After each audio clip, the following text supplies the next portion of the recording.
Buenas noches a todos. En la conferencia del día de hoy es un desarrollo de juegos multiplataforma con JavaScript, HTML5 y Core, y ejemplos prácticos.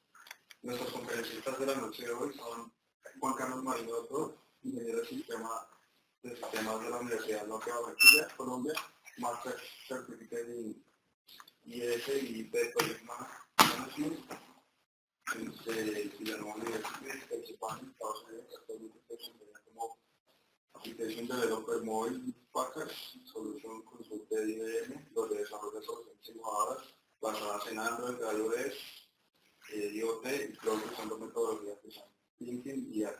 Tiene más de 20 años de experiencia en diseño y desarrollo de soluciones móviles y telecomunicaciones para empresas en América Latina y el Caribe. Y nuestro segundo conferencista es José Antonio Joya Bulla, ingeniero de sistemas informáticas de la Universidad Pontificia Bolivariana de Bucaramanga, Colombia. Actualmente se desempeña como Software Specialist en IBM, donde desarrolla aplicaciones móviles nativas e híbridas para iOS y Android, con más de 3 años de experiencia en el desarrollo de este tipo de software. Gracias, buenas noches. Bueno, entonces, como les dijeron, ¿no? El tema de la charla de hoy es hacer juegos móviles utilizando JavaScript, HTML5 y una librería que se llama Phaser, ¿no? Al principio, pues, vamos a dividir como en dos partes la charla. Una parte que es como teórica, de ver cómo sería la parte de qué es lo que se necesita para hacer un juego, ¿verdad? Desde el punto de vista, digamos que sería como de la solución ideal, si pudiéramos hacer un juego profesional, por decirlo de alguna manera, ¿no? Ese juego que uno hace, digamos, en una noche de trasnocho, algo que de pronto uno quiera como producir y comercializar, ¿cierto? Y pues para que más o menos tengan una idea de todo lo que se necesita hacer y todo el esfuerzo que hay detrás de desarrollar este tipo de aplicaciones. Y luego vamos allá a un ejemplo práctico, ¿no? Que queremos hacer ya vamos a mostrar cómo es una pequeña aplicación utilizando como librería HTML5 y JavaScript y esa librería que se llama Phaser, ¿no? Bien, entonces para arrancar, para hacer un juego pues se necesita un equipo de trabajo. No es tan simple como que yo quiero hacer un juego y ya, se necesita tener un conocimiento de muchas cosas. Y pues básicamente, ¿qué son esas cosas? Primero, hay que tener gente que se encargue de la parte de gestión, que son los que se llaman los productores. No estamos hablando aquí de, como esto es un producto ya más, ya no es, digamos, de ingeniería, sino es una cosa ya más del ámbito del arte y de esto. Entonces, los nombres cambian un poco, ¿no? Pero siguen siendo gerentes, aquí se llaman productores. Entonces, básicamente se debería tener, este es el caso ideal, como les decía. En el caso nuestro, pues, en nuestras empresas, pues, muchos cargos residen en una sola persona, ¿no? Una sola persona hace de muchas cosas, ¿no? Pero esto sería el caso ideal, y estamos hablando de grandes estudios hacen este tipo de distribución, ¿no? Tipo Microsoft, tipo IA, ese tipo de empresas inmensas tienen este tipo de esquema de trabajo. Un productor externo que básicamente es el que hace toda la gestión, que verifica que se ejecute todo el proyecto. El productor interno, que es el que se encarga de la parte del desarrollo, que está pendiente de que el equipo esté trabajando. Y hay unos productores asistentes y asociados que se encargan pues de colaborar en toda la parte de recursos, ¿no? O sea, hay que conseguir los recursos, estar pendiente que los recursos lleguen, etcétera, ¿no? Cuando uno está a veces en desarrollo, sobre todo pues pensando en estos desarrollos que hacen los grandes estudios que demoran 3, 4, 5 años en desarrollo, estamos hablando pues que salen muchas versiones de muchas cosas durante todo ese lapso de tiempo, ¿no? Entonces tienen que tener gente que esté pendiente de esas nuevas versiones que van a salir, porque pues arranca uno, no sé, haciéndolo para Android 4 y termina haciéndolo para Android 6, ¿no? Entonces todo ese proceso de evolución hay que estar pendiente y por eso se necesita gente también que esté pendiente, ¿no? La parte de los diseñadores, ¿no? También es importante, que son los que se encargan primero de la parte gráfica, ¿no? Entonces hay un diseñador del juego que es el que se encarga de la parte global y es como el encargado como de la visión, ¿no? Hay un diseñador de niveles, los niveles ya vamos a ver son unas metas a mediano plazo y es el que se encarga también de los demos, ¿no? Hay que hacer demos de los juegos porque son los que se distribuyen para la parte de mercadeo. Y hay importante también, tiene que haber un escritor, ¿no? Con la parte de los diálogos. Estamos hablando de esos juegos donde hay personajes involucrados y donde hay una interacción entre varios personajes, ¿no? Obviamente no estamos hablando de un juego de cartas, no, diálogos, nada, pero sí de pronto un juego tipo Halo, ese tipo de juegos que se llaman RPG, ¿no? Donde se juega un rol y uno es un personaje y ese personaje interactúa con otros personajes dentro del juego. Obviamente hay una interacción, hay unos diálogos y esos diálogos pues hay que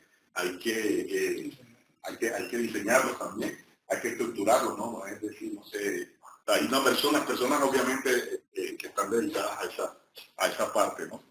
Y hay que tener mucho cuidado con la parte pues, del vocabulario que se maneja, ¿cierto?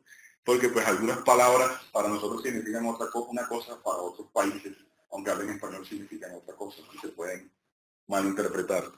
Bien, después de eso tenemos obviamente los programadores, que se encargan pues, debe haber un líder y debe haber unos programadores como tal. Pero entonces los programadores en todas las cosas de las que se tienen que encargar.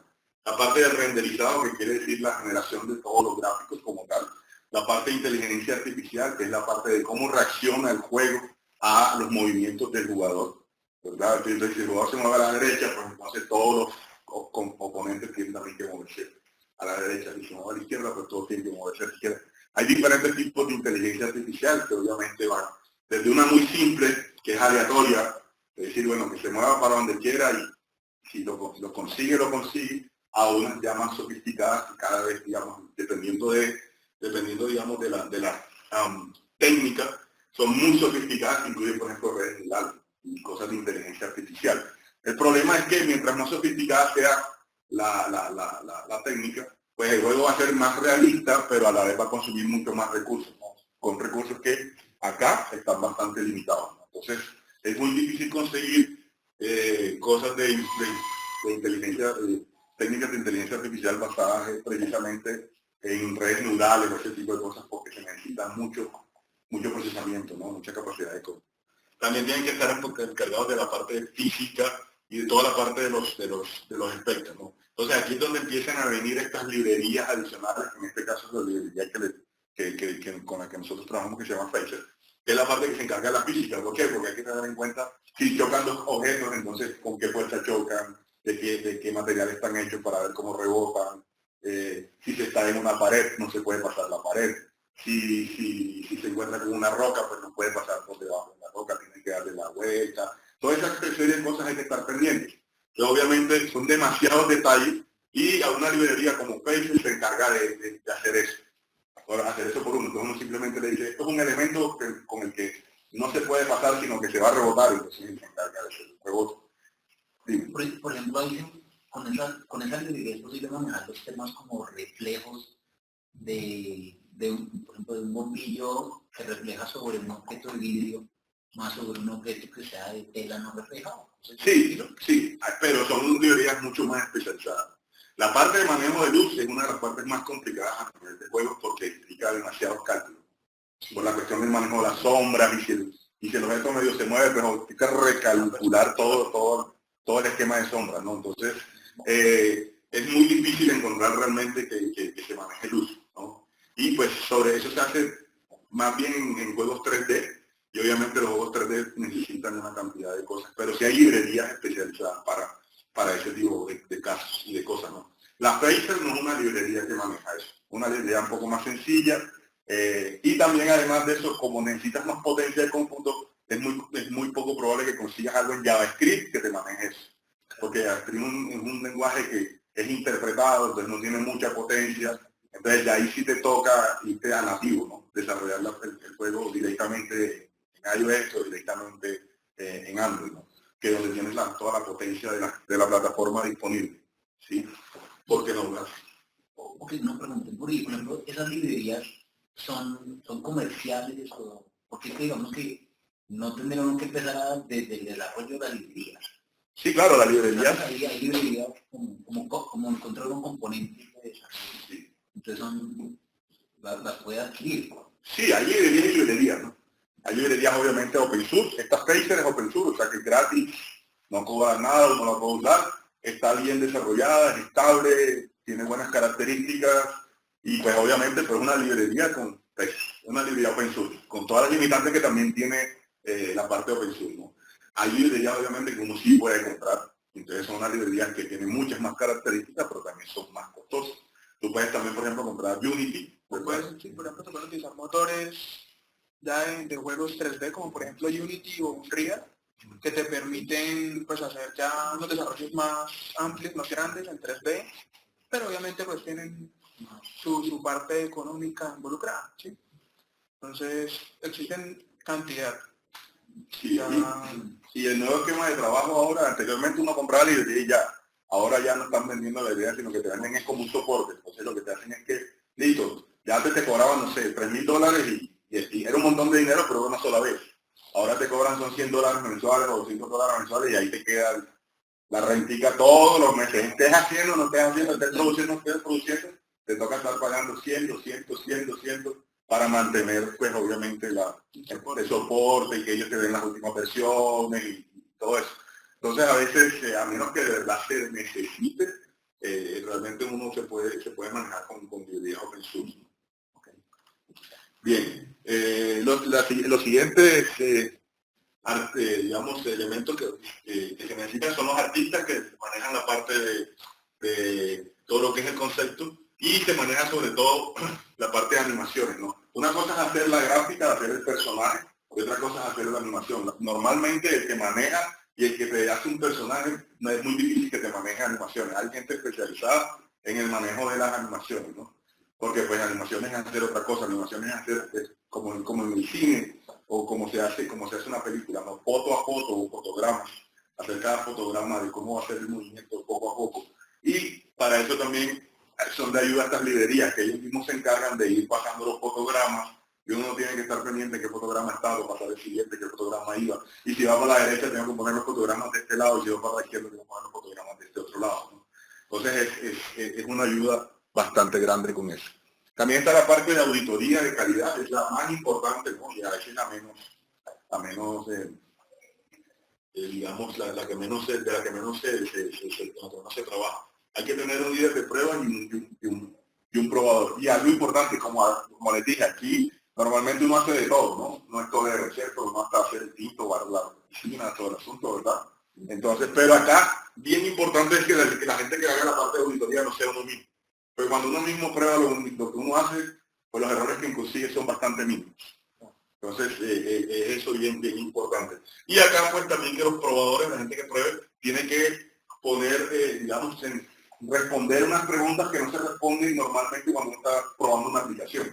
Por ejemplo, cuando uno está probando una aplicación normal o comercial, no sé, tipo de qué, de ventas o inventario, uno no se pregunta, ¿es divertido?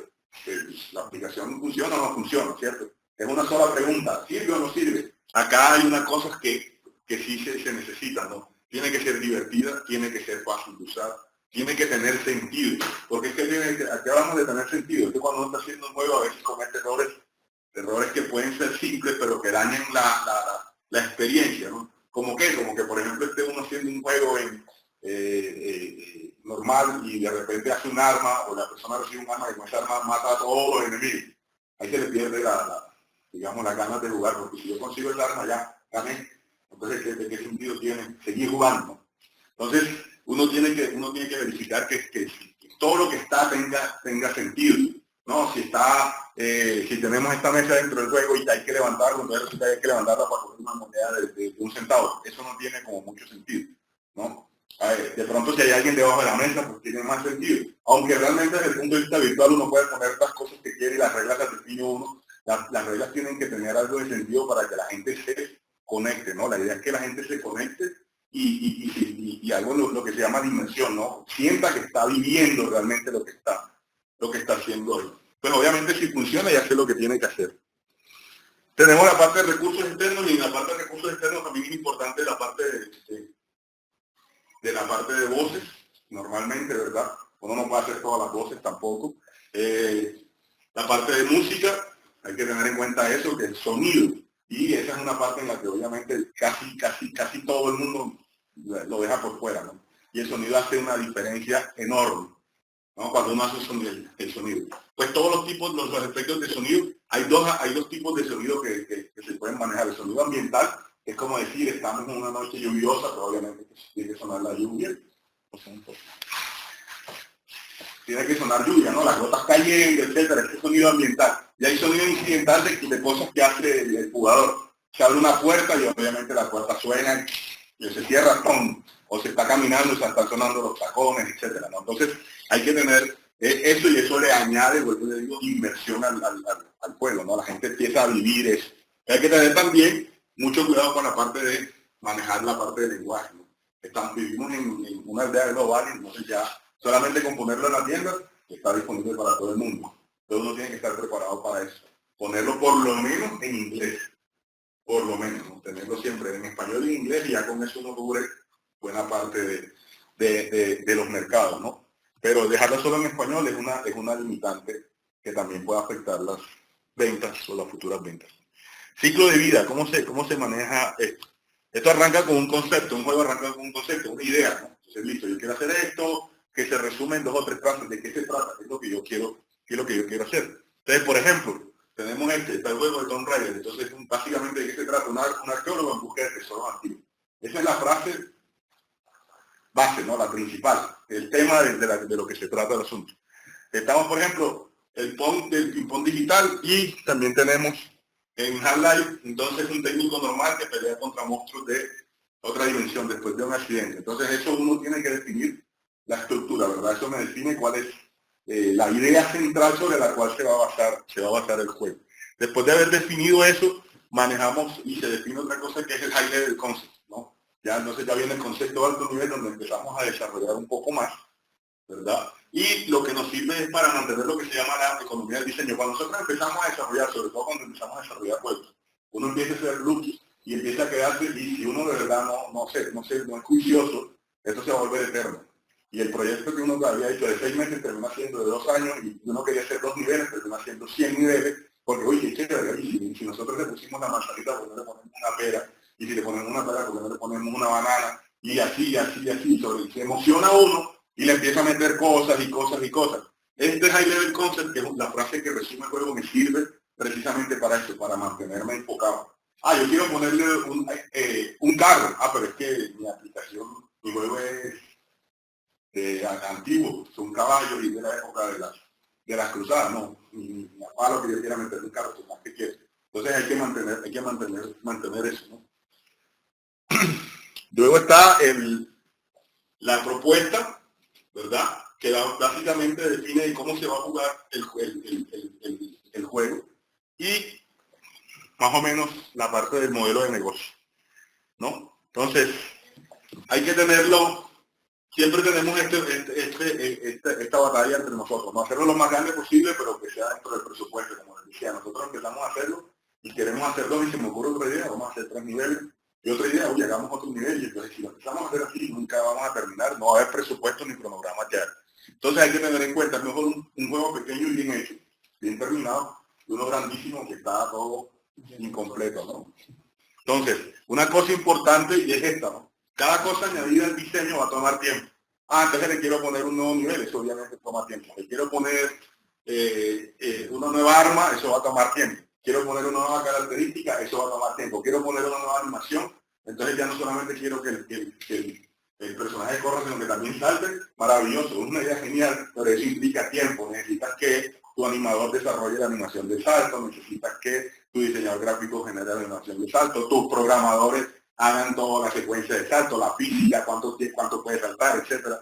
Toda una cantidad de cosas que van a tomar tiempo, ¿no? Y eso obviamente afecta el cronograma, ¿verdad? No existe feature gráfico, feature gráfico, entonces hay que tener en cuenta eso. Y el mejor momento para definir las cosas es al inicio. Luego viene la parte de preproducción, en donde se hace ya la parte de diseño, en donde se define básicamente la interfaz de usuario y la inteligencia artificial con la que se va a tratar. Porque por lo general son 2 librerías aparte. Una librería maneja la parte de web, y otra es la parte de gráfica, y otra librería maneja la parte de inteligencia artificial, y hay que integrarla. Estas son toda la cantidad de cosas que hay que entregar, ¿verdad? Básicamente al final de la etapa de preproducción se genera un cronograma y un pequeño prototipo de juego. Después de eso, entonces ya vamos a todo lo que es el proceso. Tenemos el resumen ejecutivo, definimos una historia, Y aquí a partir de eso hacemos la parte del diseño en donde hacemos el guión. En el guión esto es como si estuviéramos haciendo una película. Aquí la diferencia es que hay una interacción. Entonces, pero igual desde el punto de vista de desarrollo estamos haciendo una película. Hay personajes, hay escenas, hay tomas, etcétera, hay paisajes, todo ese tipo de cosas. Entonces tenemos que definir ese mundo, cuáles son las metas y lo que es el storyboard, ¿no? Entonces básicamente hay que mantenerse con estos mandamientos, es hacer un buen diseño, ¿verdad? No hay que olvidar la atmósfera del juego, de qué se trata el juego. Si el juego es antiguo, pues mantener todas las cosas antiguas, ¿no? Si el juego es tecnológicamente futurista, pues mantener cosas futuristas y siempre mantener todo dentro de la misma atmósfera. La parte de las recompensas también es importante. Si el jugador hace algo, pues que reciba algo a cambio, para que el jugador siempre esté buscando cosas y esté explorando. Si se pasa toda una tarde explorando y no encuentra nada que de alguna manera no recibe ningún feedback siquiera, pues entonces se va a aburrir y el siguiente nivel no hace nada, sino que va directo a donde lo que tenga que hacer y listo. Entonces hay que permitirle a esa persona, a ese jugador, que pueda hacer, como les decía también, entonces alternativas. No siempre sea el mismo camino, puede entrar por un lado, puede entrar por otro lado, de la izquierda a la derecha. Hay también que investigar. Entonces, ¿qué tengo que investigar? Tengo que investigar la competencia, que ha hecho la competencia. Prácticamente ningún juego que uno se le ocurra va a ser original. Con tantos juegos que hay disponibles, es prácticamente imposible que el juego que se le ocurra a uno, a otra persona no se le haya ocurrido antes. Entonces uno tiene que investigar mucho para no sacar lo mismo que ha hecho otra persona. Entonces uno tiene que reencauchar de pronto algunas ideas, algunas cosas. Por ejemplo, Angry Birds, yo no sé si conocen Angry Birds, y la historia de Angry Birds es uno de los juegos más famosos que hay, inclusive más famoso o el más exitoso que Mario. El fontanero de Nintendo. Angry Birds han bajado más de 400 millones de descargas. Y Angry Birds es un reencauche de un esquema. Uno tira unos pajaritos que van a destruir unos cerditos, ¿no? Y hay otros juegos en donde uno tira con una onda también, eso se tira con una onda, entonces tira una bola de cemento para destruir unos castillos donde hay personas. Es el mismo concepto. Hay una onda, tira algo, destruye la otra y ese es el concepto. Aquí era lo mismo, solo que en vez de tener los proyectiles pusieron un pajarito y en vez de que haya personas y pusieron unos cerditos y el juego es todo un éxito, ¿no? Entonces hay que arriesgarse. El hecho de que ya haya hecho algo parecido no quiere decir que uno no pueda hacer algo. Sí, entonces también hay que tener en cuenta esto. Hay que tomarlo con calma, ¿no? No hay que dejarse llevar por la movilidad. O sea, ahora todo el mundo quiere hacer cosas móviles. Y entonces, no. A veces la idea que uno tiene es muy chévere, pero no sirve para llevarla al móvil, ¿no? La idea de juego, no todos los juegos se pueden llevar a la parte móvil. Por eso hay que definir los objetivos claros. Entonces, ¿qué pasa? Por ejemplo, miren, promedio de ingresos de aplicación por año en una App Store, $2.673. Eso al precio del dólar de hoy son como 9 millones de pesos, 8 millones de pesos más o menos. 8 millones de pesos por año, eso es en promedio. ¿Quién vive con 8 millones de pesos en un año? Eso es creo que menos que el mínimo. Pues más o menos el mínimo. Y si entonces usted tuvo que contratar artistas y gente que le hizo voces y gente que hizo animación, etcétera, etcétera, etcétera, ¿no? Entonces, yo hice el otro día más o menos el cálculo y uno necesita un ingreso por ahí como unos 8 millones más o menos para mantenerse como break-even, ¿no? Tener en cuenta toda la cantidad de gente que tiene que contratar. En teoría, ¿no? Haciendo un equipo completo. Entonces, esto no es para todo el mundo, esto no es una carrera ni de 100 metros, entonces yo hago mi juego, ya listo, me siento y ahí viene el carro con la tonelada de plata y me la tira ahí en la esquina, ¿no? En la puerta. No, esto es aquí de intentar y volver a intentar. Lo cierto es que menos del 10% de los juegos en las App Store son rentables. Entonces hay que no lo digo por meterles miedo, sino para que sepan a qué se van a enfrentar. O sea, mientras uno saca el juego, el próximo en vivir tiene que tener algo de que vivir, porque si no, no lo va a lograr, ¿no? Entonces es algo que se lleva tiempo. Y también hay que tener en cuenta cuál es la audiencia a la cual se le va a hacer. El tema de los ingresos es teniendo la dimensión solamente de la venta como tal del juego, o la monetización del juego dada por niveles nuevos, publicidad. Sí, es en general, ¿no? Todas las esquemas de... Sí, hay muchas cosas que se pueden monetizar. De hecho, ya la venta no es una fuente de ingresos confiable, o sea, porque la venta solamente, por decirlo, se puede sonar feo, pero le sacas plata una sola vez al usuario y no más. Hay que buscar otras formas de hacerlo para que entonces no le saques plata una sola vez, sino que sea algo mucho más constante, ¿no? Y se puede hacer. Aquí en la parte móvil, hay una cosa que tener en cuenta. Antes, cuando uno de pronto vendía juegos o en general vende aplicaciones en PC, uno quiere vender una aplicación en 10 millones de pesos, por decirlo de alguna manera, ¿cierto? Acá es todo lo contrario. Uno quiere vender un juego en 1.000 pesos, en 2.000 pesos, en menos de $1, en 50 centavos. ¿Por qué qué? Porque aquí en móviles hablamos de volumen. Aquí no estamos hablando de hacer la aplicación, y si yo pongo el precio de la aplicación en $1.000, no me lo va a costar nadie. Entonces, acá es otra cosa. Aquí yo voy a vender mi juego en 10 centavos. En que cada cosita que tú tengas que sacar 1 centavo o 2 centavos. Hay un juego que también es, digamos, ejemplo de eso, que se llama Flappy Bird. No sé si lo conocen.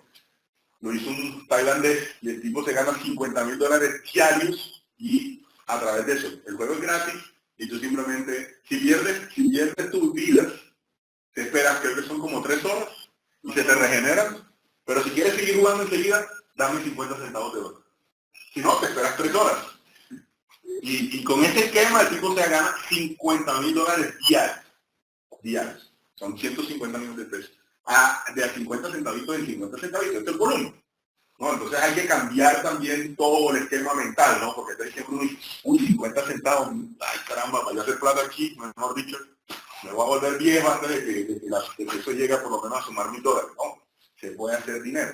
Es posible hacer. De hecho, eso también tiene mucho que ver en la parte del diseño, cuando están diseñando el juego, poder crear estas estrategias para que cuando salga el juego en producción tú puedas de pronto de alguna manera atrapar al usuario para que él quiera también consumir y no ganes ingresos solamente con la compra de la app. Sí, eso afecta el diseño, ¿no? Uno tiene que hacer todo ese análisis. Entonces, esta conferencia en realidad hace parte de un curso que también estamos aquí en de juegos, y en esa conferencia mostramos cuáles son todos los esquemas de ventas que hay, ¿no? Todos los modelos de negocio existentes. Puedes vender la aplicación por suscripción o puedes vender elementos dentro del juego. Por ejemplo, el caso de Angry Birds, que les digo yo, Angry Birds genera $2 millones mensuales en ingresos, y de esos $2 millones, $1 millón no tiene nada que ver con la aplicación. ¿Qué venden ellos? Ellos venden gorros, ellos venden camisetas, ellos venden peluches, venden bolígrafos, venden vasos, y la gente los compra. De hecho, dentro de poco va a salir la película de Angry Birds, que ya salió. Tienen un parque temático en China, o sea, los tipos se han diversificado, y ahí es donde es el asunto. Uno tiene que tener esa visión de decir, bueno, listo, si yo saco mi juego aquí hoy, entonces tengo que tener esa proyección de aquí a tanto tiempo, yo voy a montar esto, porque también eso es para mantener al jugador interesado, ¿no? Entonces, de pronto el jugador sí le dice, porque es que yo vi la camiseta anglita, y la camiseta anglita, interesante, ¿eso qué será? Y ahí me sirve también de publicidad, ¿no? Entonces, ese tipo de cosas uno tiene que tenerlas en cuenta también en la parte del diseño. Entonces, no tiene que olvidar el mercadeo, ¿verdad? Y la parte de soporte al cliente. Entonces, cuando uno empieza a hacer estos desarrollos, uno por general pues está muy ocupado, ¿no? Entonces, sí, yo quiero seguir haciendo desarrollo porque quiero seguir sacando los siguientes niveles, las siguientes versiones. ¿Y qué pasa? La gente empieza a comentar, las redes sociales, todo ese tipo de cosas. Tenemos que, por lo menos, si no podemos hacerlo nosotros, pues, pendiente de eso, pendiente de cuáles son los comentarios. ¿Quién revisa los logs? Todas esas redes sociales, ¿no? Y importante también los nuevos releases de sistemas operativos. Sobre todo en una plataforma como iOS es súper drástica. De pronto te cambia de una versión a otra y prácticamente te toca reescribir todo. De hecho, estamos nosotros en un lío por eso precisamente en este momento, porque ellos cambiaron de versión 9 a versión 10 y sacaron una versión de lenguaje, y nos ha tocado literalmente reescribir código porque la versión cambió también de versión 2 a versión 3 y cambiaron literalmente la forma como se escribe el código. Entonces, ahí estamos en ese proceso de reescribir. Hay que estar preparados también para eso y tenerlo en cuenta. Y también hay que, importante también, que tiene todo lo que se necesita. Entonces, a veces uno, por ejemplo, yo tengo una librería, porque la librería es de pago, y eso hay que tenerlo mucho cuidado, ¿no? Hay librerías que permiten que uno las use, pero solo para hacer prototipos, o solo si mi juego no tiene implicancias comerciales, ¿verdad? Pero si yo voy a venderlo, entonces me toca pagarles a ellos, a esa persona de la librería, un fee, ¿no? Un porcentaje. Entonces, son un royalty, como dice. Entonces, eso hay que tenerlo en cuenta porque pues eso puede afectar todo un modelo de negocio. Ah, listo, yo voy a venderlo a 10 centavos, pero resulta que cuando lo saco, no, que me toca pagarle 9 centavos aquí al tipo que es el dueño de la librería. Entonces, ¿cuánto me queda a mí? No me queda nada, ¿no? Entonces, eso es importante. La parte legal, a veces uno desarrolla software o desarrolla cosas que están protegidas por patentes. Las ideas no son de nadie, ¿no? O sea, no son exclusivas de alguien en particular. Lo que a mí se me ocurrió, o lo que a mí se me ocurre hoy, se le pudo haber ocurrido a alguien hace una semana o a alguien se le puede ocurrir después. Entonces hay cosas que pueden estar patentadas, uno tiene que tener mucho cuidado, pero sí hay que investigar, hay que investigar bastante. Y también algo importante, la parte del manejo, de la parte de los stocks, de la parte de las tiendas. Las tiendas cobran, ¿no? Se quedan con el 30%. Entonces si uno va a vender el juego en 10 centavos, ya tienes 3 centavos menos, te quedan 7. Y si la venden en Estados Unidos, por ejemplo, Estados Unidos te quita casi el 30% adicional por impuestos de ellos allá. O sea, son 2 centavos más, te quedan 5. Y si te lo traes para acá, entonces aquí en Colombia te cobran por no sé qué cosa y te quedan, a la larga te quedan como 3 centavos de los 10. Entonces, es para que lo tengas en cuenta, decir, uy, sí, voy a vender a 10 centavos y si vendo 1000 son $1000. No, si vendes 1000 no son $10,000, son apenas 3000, ¿no? Entonces, y eso impacta muchísimo, ¿no? De 10 centavos solamente te quedan 3. Entonces hay que ver cómo manejar esa parte, ¿no? Bien, entonces acá está, por ejemplo, cómo sería un guión. Un guión uno lo puede hacer con un diagrama de flujo, en donde básicamente explica cuáles son las estructuras con las que se puede mover el juego, o también se hace a través de una digamos, de movimientos de pantalla. Entonces, de aquí salta esta pantalla, de aquí salta esta pantalla, si el jugador hace esto, se va a estas pantallas para que todo el mundo sepa cuál es el trabajo que hay que hacer, ¿no? Y se le van asignando pantallas a cada desarrollador. También se puede hacer de esa manera. Pues no hay una técnica específica, no hay técnica particular, es con la que todos se sientan cómodos, ¿no? Y si todos se sienten cómodos escribiendo en servilletas, pues escribamos en servilletas. Y pues la idea es que no es que se force a la gente a que haga eso, ¿no? Cuando uno está trabajando en este negocio, la gente que trabaja en este negocio también es muy particular, ¿no? Tiene unos egos particulares, unas formas de trabajo particulares, y es muy difícil sacarlos de esta área en donde yo trabajo de esta manera y nada más. Entonces hay que tratar de adaptarse a ellos y no que ellos se adapten a uno, ¿no? Entonces, por ejemplo, está la parte de escenas, entonces uno tiene que definir todas las escenas con las que se va a trabajar. Y también hay que definir el mundo. Entonces, como les decía, hay que definir el sonido, el estado, cuáles son las pantallas con las que se va a manejar, cuál es la parte de interacción, qué pasa con los sensores, si va a haber manejo de sensores, si se mueve el dispositivo móvil a la derecha, a la izquierda. Hay muchos sensores que no se usan, hay sensores de proximidad, hay sensores de movimiento, acelerómetros, etcétera, que uno podría usar para hacer una experiencia diferente, ¿no? También la parte de los menús, de no todo eso. Hay algo importante que se llama el POV, que es el punto de vista que define cómo se ve el juego. No es lo mismo decir, que es lo mismo como se maneja a nivel de literatura.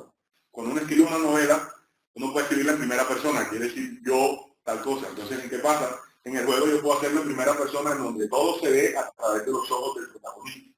Entonces, básicamente es como ese tipo de... en donde solamente se ve la pistola, porque es que resulta que lo que tú estás viendo es lo que ven los ojos del protagonista, ¿no? Tú no estás viendo el personaje como tal.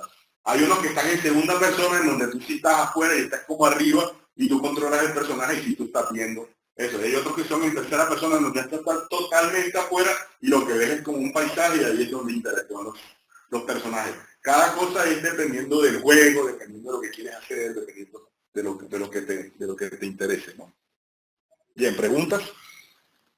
Entonces, los objetos que se tienen que tener en cuenta en el mundo, entonces hay objetos con movimiento, hay objetos sin movimiento, ¿verdad? ¿Cuáles son las características y cuál es la parte de interacción? Y la parte de física también hay que tener en cuenta cuál es la altura de todo el mundo, la largo, la profundidad, importante la parte de gravedad y la parte de condiciones atmosféricas, ¿no? del mundo. Entonces uno puede inventarse cosas extrañas, que tal que un mundo con una gravedad que no sea la misma a la que estamos acostumbrados. Miren, por ejemplo, la película esta de donde están esas montañas que son flotantes, ¿no? ¿Entiendes? No está de James Cameron, ¿no? Avatar, exactamente, que el tipo se inventó un mundo en donde había otro tipo de gravedad y había una parte donde las montañas eran flotantes y todo. Y eso fue algo súper genial, ¿no? Entonces uno a veces también puede hacer ese tipo de cosas. Entonces no añadir, no seguirse algo, pero uno tiene que ser consistente, ¿sí? Entonces si yo voy a hacer algo en donde la gravedad en todo el mundo está, no sé, pegado al techo y todo, pues todo tiene que estar pegado al techo, todo tiene que recibir una consistencia, ¿no? Entonces eso es algo para tenerlo en cuenta. Definir las metas, entonces hay metas a largo plazo, que es el objetivo que ya lo que logras cuando ya llegas al final. A mediano plazo son los niveles, lo que te va a llegar a llegar a esas metas, y a corto plazo son lo que se llaman escenas. Entonces, pasar estas escenas a corto estas metas a corto plazo te llevan a cumplir los niveles, y pasar cada uno de los niveles te lleva a cumplir la meta a largo plazo. Bien, algunos ejemplos. Entonces se maneja, por ejemplo, la paleta en donde está todo estos son los colores que se van a manejar y todos los tipos de cosas que se manejan. Eso se mete dentro del modelo para ver cómo se ve. Aquí, por ejemplo, se arma con esa paleta, se puede armar una escena y miren cómo esto es prácticamente lo que se hace para Mario, ¿no? La paleta que se utiliza para Mario. O se puede manejar una escena de este tipo. Aquí entonces se interactúa, estos son los personajes, entonces aquí ya hay unos límites. Entonces esto, por ejemplo, me lo hace directamente la librería. ¿No? Que el personaje no pueda pasar por aquí y llegue para acá porque aquí hay unos troncos que no puede pasar, etc. Si eso tuviera que hacerlo uno manualmente, es verdaderamente una pesadilla estar pendiente de todas esas cosas, ¿no? Se definen unos scripts, que esos sí son, digamos, escritos y descriptivos, y un storyboard, que es que entonces aquí uno define qué es lo que pasa, cuál es la escena, qué pasa dentro de la escena, y todos los pasos a cada cosa, ¿no? Y se define todo, así se define todo el diseño del juego para que lo puedan desarrollar los programadores, ¿no? ¿Preguntas? Ya.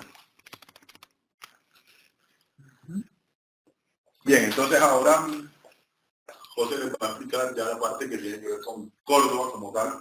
Córdoba es un framework multiplataforma que te permite hacer un solo código y distribuirlo en varias plataformas. Entonces, como les hablamos al principio... Disculpa, aquí la idea que le vamos a mostrar es... La idea es hacer algo como esto.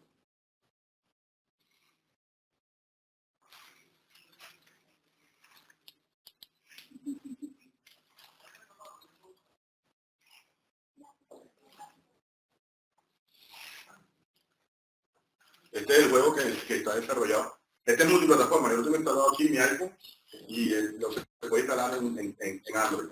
Es bastante simple, ¿no? Entonces acá uno tiene cositas, es como una mascota virtual. Entonces donde uno la coloca, la mascota va y se la come, ¿no? Y va descargando. Esas es como los tamagotchi que había, ¿no? Mantenerlo vivo y contento. Y pues si uno le hunde entonces él se pone feliz. Él va y busca etcétera, ¿no? Ya, entonces es bastante simple y eso es lo que vamos a tratar de mostrar aquí en los ejemplos, ¿no? Déjame ver si...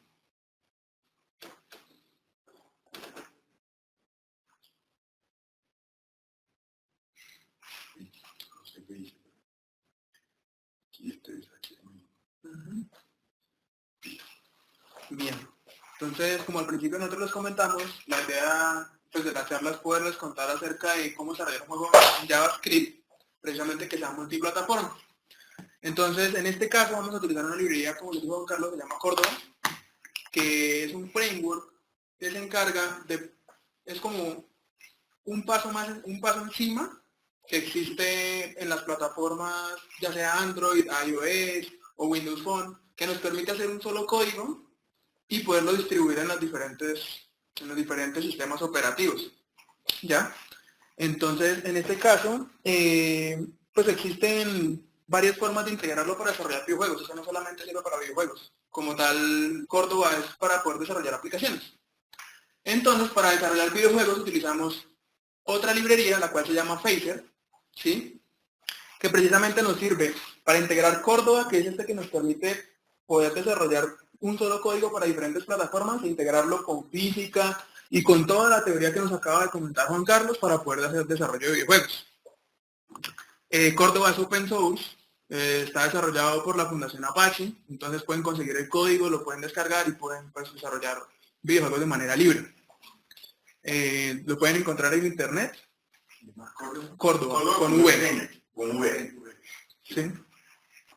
Entonces, se puede instalar a través de un gestor de paquetes que se llama NPM, y pues él trae como un conjunto ya de instrucciones para poder configurar un proyecto y poder empezar a desarrollar.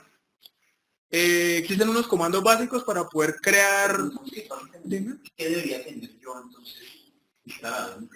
Para desarrollar una plataforma, tengo que tener el Java, el JDE de Java. Tienes que tener el Android, Tienes que tener el plugin de Eclipse para desarrollar una aplicación Android. Sí, ahora mismo ya no. Ahora mismo no es... Bueno, ahora mismo ha cambiado un poco eso. Ahora mismo, bueno, para Android. Entonces, en este caso para Android ha cambiado ligeramente la forma de trabajar. Entonces, digamos que si tú quieres desarrollar una aplicación Córdoba funcionando sobre Android, necesitas como mínimo el SDK de Android, ¿sí? Sí. Entonces descargas el Android Studio, que ahora ya viene un pack completo con el Java, viene también el Eclipse, pero ya no trabaja Eclipse. Ahora funciona con una app desarrollada por JetBrains, que se llama precisamente Android Studio. Está basado en las tecnologías de esa empresa. Ya viene el pack completo, entonces él te trae el gestor de descarga de los SDKs, tiene el gestor de las máquinas virtuales, viene todo en un solo pack, ¿sí? Entonces solamente tienes que descargarlo e instalarlo. Disculpa, antes era más complicado porque antes nos tocaba estar el Java por un lado, el SDK por otro lado, el Eclipse y hacer que todo funcionara junto. Ahora ellos ya hicieron con Android Studio y integraron todo, ¿no? Entonces el editor está integrado, todo está hecho, pero es exclusivo. Pues tiene la ventaja de que no tienes que instalar más nada. Tiene el problema es que si tú desarrollas otras cosas, pues por aparte te tendrás que montar Eclipse y eso no. Eso a nivel de Android. A nivel... Perdón, entonces reformulando mi pregunta, bien solucionada. En el entorno de iOS que tienen aquí, ¿qué tienen instalado? Digamos, ahora para ellos, ahí sí se necesita tener una Mac. Sí o sí, porque hay que Sí. O sea, por eso nosotros tenemos Mac, porque con Mac yo puedo desarrollar Android, pero con Windows no puedo desarrollar Mac, iOS, ¿no? Entonces, nosotros aquí podemos desarrollar para multiplataforma. Nos toca tener una Mac y toca tener descargado el Xcode. Sí, el Xcode. Porque si bien es cierto que para hacer este Córdoba como tal, para hacer Córdoba, uno no necesita entrar al código Android, o sea, no necesitas el Android Studio, necesitas el SDK de Android. En iOS sí se necesita entrar al Xcode y porque a pesar de todo, te toca entrar y compilarlo directamente. Sí, porque no te lo compila, a pesar de que tú tengas el compilador ahí, no te lo compila, mientras que Android sí te compila y ya te deja la APK para instalarlo directamente. Sí. Para Windows, entonces necesitas tener también el SDK de Windows Phone, ¿sí? En el caso de que necesites.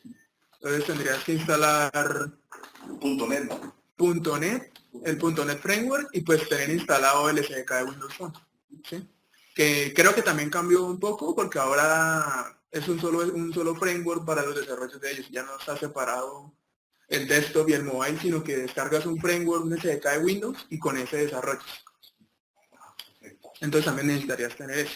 Y además el Córdoba como tal, ¿no? Y el Córdoba se va a través de algo que se llama los NPM, ¿no? Ajá, que es el gestor de paquetes de Node, básicamente. Sí, y además de eso, la librería Perl. Y La además, librería Perl se consigue igual esa información cuando va a quedar el proyecto. Fraser.io. Fraser.io. Sí, yo lo puse dentro de la descripción. Está Fraser.io y entran y enseguida descargar y ahí descargan. Es un solo archivito, o sea que en realidad no es mucho, un .js, así que es un minificado. es bastante simple. Un archivo grande sí, pero igual es un solo archivo que toca bajar. Sí. Entonces, básicamente, haciendo un resumen, necesitaríamos primero el SDK de la plataforma que se va a trabajar, segundo el Córdoba y finalmente la librería Fraser, ¿sí? Bien. Entonces, acá ya teniendo todo instalado en esta Mac para poder, pues, desarrollar nuestro juego, Córdoba tiene, pues, unos comandos básicos para poder configurar el proyecto. ¿Sí? Uno de ellos es el Córdoba Create, ¿sí? Que permite crear un proyecto Córdoba, entonces él nos genera las bases para poder empezar a desarrollar el juego. Nos crea los archivos de configuración, base, nos añade una plataforma que por default es siempre la que tú tienes en tu máquina. Entonces, si estoy desarrollando en una máquina, me crea la plataforma base para iOS. Y también crea las carpetas para los recursos, para guardar los recursos, ¿sí? Entonces, si yo escribo, por ejemplo, acá Córdoba, create, y le digo my app, my game, por ejemplo. Dime. Quiere que funcione tanto en un móvil como en Windows. Ahí ya es más complicado. Cuando te refieres a Windows, ¿te refieres al equipo de PC? Bueno, pues existen también librerías adicionales que te permiten hacer eso. Por ejemplo, existe un proyecto que está impulsado por GitHub, que se llama Atom, que lo que te permite es que el código JavaScript que tú escribes lo puedas desplegar o lo puedas instalar o reproducir en equipos, ¿sí? Y también es multiplataforma. Entonces, lo que tú podrías hacer es, por ejemplo, desarrollar tu juego nativamente en JavaScript solo con Phaser y desplegarlo en Atom. Entonces, podrías hacer un despliegue para iOS, para Windows, hasta para Linux, ¿sí? También podrías portar tu código, que de hecho es una de las ventajas de trabajar con librerías, por ejemplo, como JavaScript. Bueno, entonces en este caso el comando más básico que pues sería Córdoba create, con él lo que hacemos es que él nos crea una carpeta en el lugar donde estamos y él nos crea la configuración base, ¿sí? Entonces, de esta carpeta lo más importante que tenemos que tener en cuenta del proyecto que nos acaba de crear Córdoba es básicamente cuatro archivos, entre carpetas y archivos de configuración. Uno de ellos es el config XML, que es donde nosotros vamos a definir todas aquellas propiedades específicas y generales de nuestra aplicación, en este caso de nuestro juego. Por ejemplo, recursos, donde vamos a guardar imágenes, donde vamos a guardar el icono de la aplicación, que va a aparecer tanto en las tiendas, como cuando tú la descargas y la tengas en tu menú del celular. Todo ese tipo de configuraciones van a ir en ese config XML. Hay que tener en cuenta, que para cada plataforma las especificaciones son diferentes. Sí. O sea, para iOS, las especificaciones de los iconos y los tamaños que se tienen que manejar son totalmente diferentes a las especificaciones de los iconos y tamaños que se manejan en Android, ¿no? Por eso hay que poder saber, digamos, cuál es digamos, dónde se coloca y generar iconos de manera sí. independiente. Entonces, por ejemplo, cuando tú vas a desarrollar una aplicación tanto en Android como en iOS, y dependiendo también del teléfono en el cual tú quieres que se despliegue la aplicación, tienes que tener en cuenta las dimensiones de la pantalla del dispositivo, la resolución de la pantalla, para así mismo ir generando los iconos y las imágenes que quieres que se vean en cada dispositivo. En ese archivo se configuran. También hay que tener en cuenta, dependiendo de la plataforma, entonces una configuración específica. Por ejemplo, existen etiquetas propias, que ya las vamos a ver ahora, para tú decirle, si quiero que un icono en el iPhone 6 para iOS se vea de esta manera, ¿sí? Y lo mismo en Android, para cada dimensión de pantalla existe una configuración para los iconos. Ustedes pueden revisar esa documentación acerca de los tamaños de los iconos en la página de desarrollador de cada plataforma, ¿sí? Entonces vas a Android y miras cómo deben llamarse los archivos y qué archivos debes tener para diferentes dispositivos. Si vas a desplegar en una tablet, si vas a desplegar en un teléfono móvil de una pantalla de 5 pulgadas o uno en una pantalla de 4 pulgadas, ¿sí? Ese tipo de especificaciones se pueden mirar en cada página de desarrollador de la plataforma. Entonces, en este caso vamos a mirar el archivo config XML, el que nos genera él como base. Entonces, como base, él nos genera un archivo como este, en el cual dice la versión de la aplicación, que se puede observar acá en la parte superior, en una etiqueta que llama widget. Ahí se define el nombre de la aplicación, se define el identificador, que es muy importante para cuando van a hacer despliegues en las tiendas, cuando van a subir el juego a la tienda. Es muy importante tener en cuenta este ID de aplicación porque es con el cual ustedes van a poder luego subir otras versiones de actualización y van a tener el foco central de ese juego. Si ese ID cambia, es una aplicación totalmente diferente para la tienda. Entonces es muy importante tener en cuenta el ID de la aplicación. Generalmente el ID de la aplicación se construye con el nombre inverso del dominio de la empresa que están trabajando, ¿sí? Bueno, como les decía, la versión de la aplicación Dentro de esa etiqueta entonces ya se definen otras configuraciones como el nombre que va a tener visualmente la aplicación cuando te la instalas en el teléfono. Va a tener una descripción, esa descripción aparece en las tiendas, cuando ya sube uno la aplicación y mira una descripción breve en las tiendas. También aparece la configuración de la cuenta o el correo electrónico con el cual se van a poder contactar para algún tipo de pregunta o frecuente que tengan acerca de la aplicación las personas que la descarguen. Y de ahí hacia abajo sí ya va a empezar a definir la estructura que va a tener o la configuración básica para cada plataforma. Como por ejemplo el punto de acceso. Como eso es una librería JavaScript, entonces el punto de acceso va a ser un archivo XML, un archivo HTML, perdón. Entonces acá definen el nombre que va a tener ese punto de entrada, los plugins que se van a intervenir si en caso de que se haga un desarrollo nativo puntual, como por ejemplo la utilización de algún sensor o algún componente o característica que tengan los móviles, por ejemplo notificaciones que lleguen a utilizar en algún momento. Los mapas y en algún momento, por ejemplo, como la aplicación esta, el juego de Pokémon GO, que está muy famoso últimamente, que utiliza el componente de mapas, entonces también ahí debe ir el plugin de mapas y los accesos que se tengan a páginas externas, permisos del teléfono para utilizar llamadas, para utilizar GPS, y todo eso debe estar acá escrito en este archivo. Por ejemplo, en este caso, él nos coloca predefinidos diferentes accesos, diferentes permisos. Por ejemplo, el permiso para acceso a páginas con capa de seguridad, las de la Secure Layer o las HTTP normalitas para acceder al teléfono, a la mensajería, al correo electrónico y a la geolocalización. Él lo coloca como base. De ahí, eso significa que con esa aplicación ustedes pueden hacer una llamada, por ejemplo. Exacto. O sea, cuando ustedes instalan esta aplicación dentro de su teléfono, a pesar de que sea un web, como ustedes están diciendo que se permite el intento de TEL, ustedes podrían hacer una llamada ahí, o podrían enviar un SMS, que es un mensaje, ¿no? O podrían enviar un correo electrónico. Esto obviamente hay que revisarlo, y todo eso es lo que siempre le dicen a uno, ¿no? Cuando uno instala una aplicación, uno tiene que revisar los permisos que te está pidiendo, ¿no?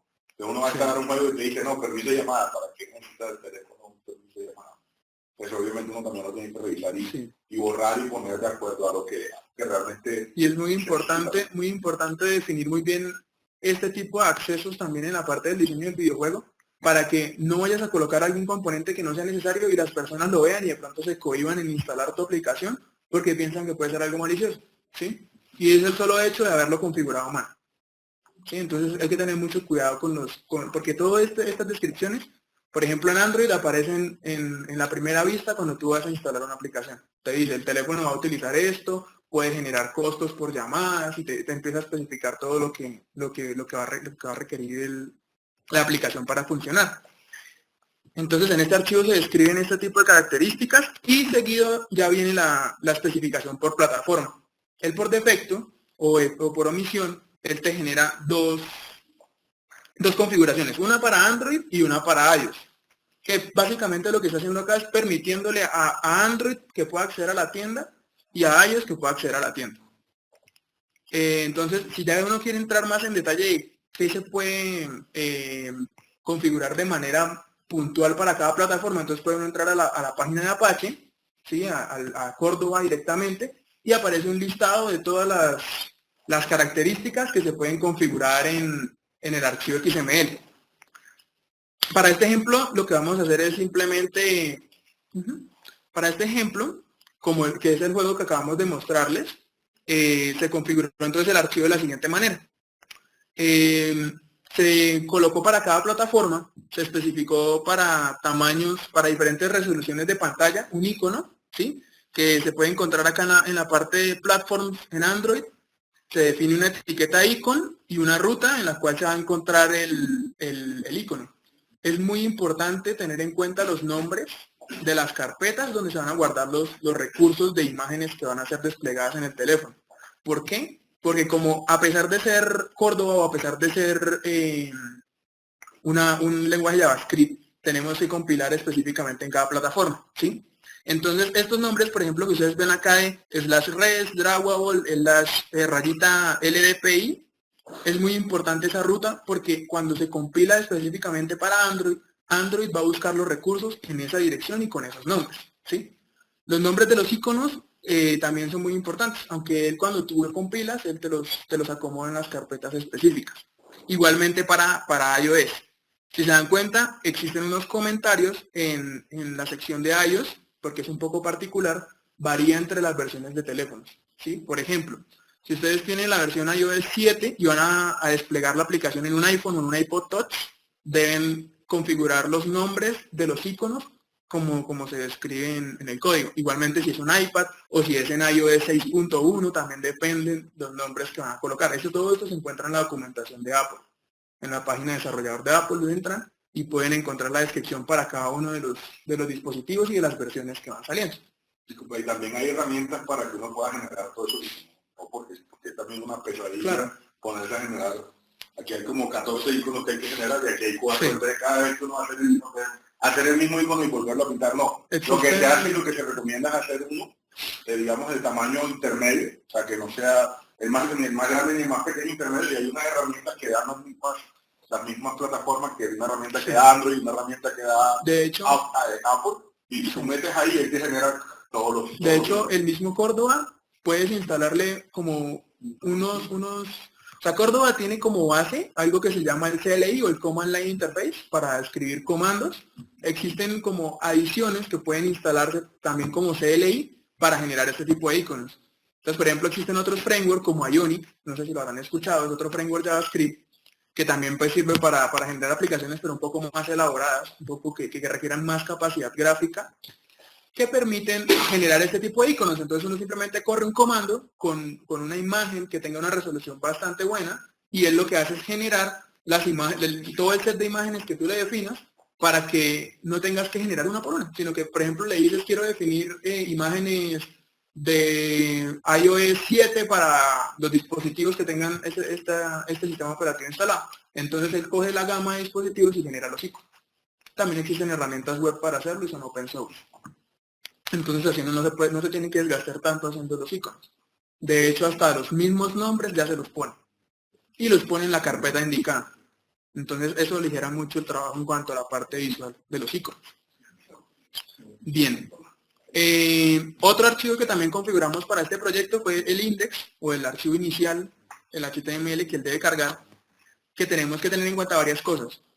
Como estamos desarrollando una aplicación móvil con Córdoba, tenemos que tener al menos insertada la etiqueta de Córdoba, ¿sí? La cual llama el script de Córdoba y nos carga ese componente que nos permite renderizarlo en un móvil. También tenemos que tener la librería de Phaser, que fue la que descargamos, y pues nuestro script ya con el cual vamos a tener el código con el cual va a ser funcional nuestro juego, ¿sí? Al menos un archivo. Esto depende pues de la complejidad del juego, de diferentes factores y podemos llegar a seccionar nuestro juego en muchos archivos. Por ejemplo, un juego que tenga muchas escenas, ¿sí? Entonces podríamos generar una estrategia para seccionar un poco el juego y hacerlo más testeable para la gente que va a probar. Y también para los otros programadores que lleguen a desarrollar. Sí, una pesadilla tener metido todo en solo JavaScript. Sí. Te ponen todo JavaScript y ahí hay 20 pantallas primadas. El código se vuelve ilegible. Es una pesadilla estar arreglando, corrigiendo y ponen manejar eso desde el punto de vista administrativo, pues es complicado. Entonces uno lo que hace es que divide, obviamente esto porque obviamente es un ejemplito y son pocas líneas de código, pero normalmente uno divide cada escena como se cosa en un archivo y eso se le entrega también a cada desarrollador y se puede probar de manera independiente. Sí. Esa es la ventaja de eso. También pues hay que tener en cuenta que, por ejemplo, juegos en los cuales intervienen escenas, personajes, puedes llegar también a dividir, por ejemplo, un archivo específico para un personaje. Y a pesar de que JavaScript es un lenguaje orientado a prototipos, podrías llegar a manejar de cierta manera una orientación a clases, ¿sí? Aunque no tan directamente pues por el mismo lenguaje, pero podrías llegar a seccionarlo de tal manera que se pueda ser más manejable en cuanto a la parte de desarrollo. ¿Hasta el momento tienen alguna pregunta? Bueno. Otro archivo que también configuramos fue el index, que este es nuestra base en Córdoba. Es como el componente que carga Córdoba para poder manipular la aplicación. Este archivo funciona por eventos. Es una clase que funciona por eventos que el mismo Córdoba va llamando a medida que se van necesitando dependiendo de la interacción que tenga el usuario con esa aplicación, ¿sí? Entonces, como base, necesita un método que se llama initialize, que es con el cual cuando carga en la plataforma, es el primer método, la primera función que él va a invocar. Entonces, acá empezamos nosotros a crear ya nuestro juego como tal. Empezamos a enlazar eventos que necesitemos para lanzar ciertas acciones, empezamos a cargar componentes, por ejemplo, prototipos que necesitemos para nuestras escenas, empezar a cargar las librerías adicionales y demás requerimientos, por ejemplo, sensores si llegamos a necesitarlos. Y dependiendo de las necesidades que tengamos en nuestro juego, vamos a empezar a cargar los componentes. Porque en ese punto Córdoba ya está cargado en el teléfono. También existe otro evento muy importante que es el On-Device Ready, que es el cual se encarga de que cuando tu dispositivo ya se encuentra listo para funcionar, él dispara este evento. Entonces acá ya vamos a empezar todos esos componentes que cargamos, empezar a materializarlos. Entonces cargamos nuestra escena, ahora vamos a ponerla en funcionamiento, vamos a configurar nuestro juego como base, las dimensiones de la pantalla que va a tener con Phaser. Acá, como se dan cuenta, insertamos la librería Phaser, empezamos a cargar el videojuego, le decimos cuáles son las dimensiones de la pantalla.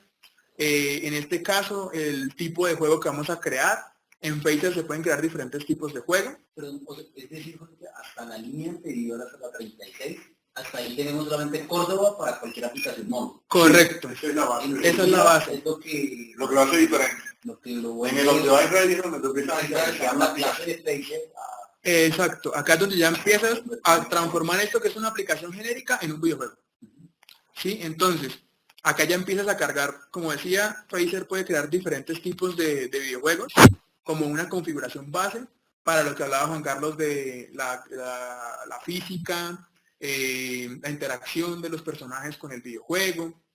Entonces acá pueden definirse diferentes formas. Existe un juego auto, como está acá, que es como una configuración base de gravedad y física. También existe un videojuego que se puede crear de tipo arcade, ¿sí? Para pues, juegos de tipo arcade. También puedes crear juegos... hay otro que se llama Box 2D, que son como, te encierra como en una caja y pues te da las dimensiones del espacio para tú manipular. Y pues existe otra variedad que se pueden empezar a investigar en Phaser.io. Y eso permite también crear plugins para Phaser. Entonces yo me quiero inventar mi propia física. Entonces yo tengo la base de Phaser, que tiene una cantidad de cosas ya hechas, y yo quiero añadir una partecita particular. Entonces yo pongo Phaser.mi física. Y con eso entonces lo que hace es que yo puedo hacer cosas específicas, ¿no? Sí, precisamente es para poder cargar el componente de física en caso de que uno quiera hacerlo personalizable. Entonces tú creas tu propio componente de física o tomas otro y lo extiendes y puedes cargarlo acá. Normalmente se utiliza el auto porque los otros son más pesados desde el punto de vista de desarrollo. Un arcade es mucho más pesado y el box es todavía mucho más pesado. Te da un control mucho más fino, ¿sí? Entonces ya maneja la parte de gravedad, por ejemplo, con decimales, y te maneja gravedad, rebotes, puedes poner materiales.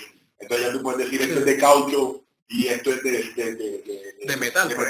Y cuando las dos cosas chocan, pues los cálculos son totalmente diferentes, ¿no? El de metal se va a llevar prácticamente encima al de caucho, ¿no? Entonces eso él lo hace, esos cálculos todos los hace internamente, pero obviamente necesita mucho más cálculo, ¿no? Que si tú le dices simplemente estos son dos elementos y rebotan, entonces él ahí pues siempre parte del hecho de que son del mismo material y pues el rebote es directo, no absorbe nada, no pasa nada. Entonces ese tipo de cosas sí dependen ya de lo que ustedes necesiten en el juego.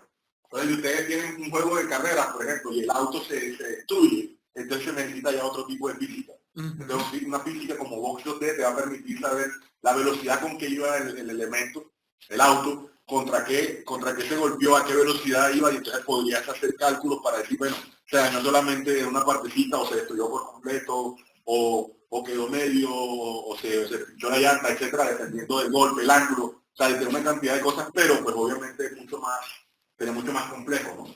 Eso, pues ya depende ya de lo que ustedes quieran. A medida que uno necesita más requerimientos, pues vas quitando público, ¿sí? Porque entonces, ¿qué quiere decir? Que entonces ya eso no va a correr en un iPhone 5, en un iPhone 4, sino que va a necesitar un iPhone 6, un iPhone 7, y pues obviamente eso implica menos gente. Y lo mismo en Android. Entonces ya no va a correrte con un Android de los que venden en 200.000 pesos, sino que necesitas un Android de gama media, como llaman, o un Android gama alta.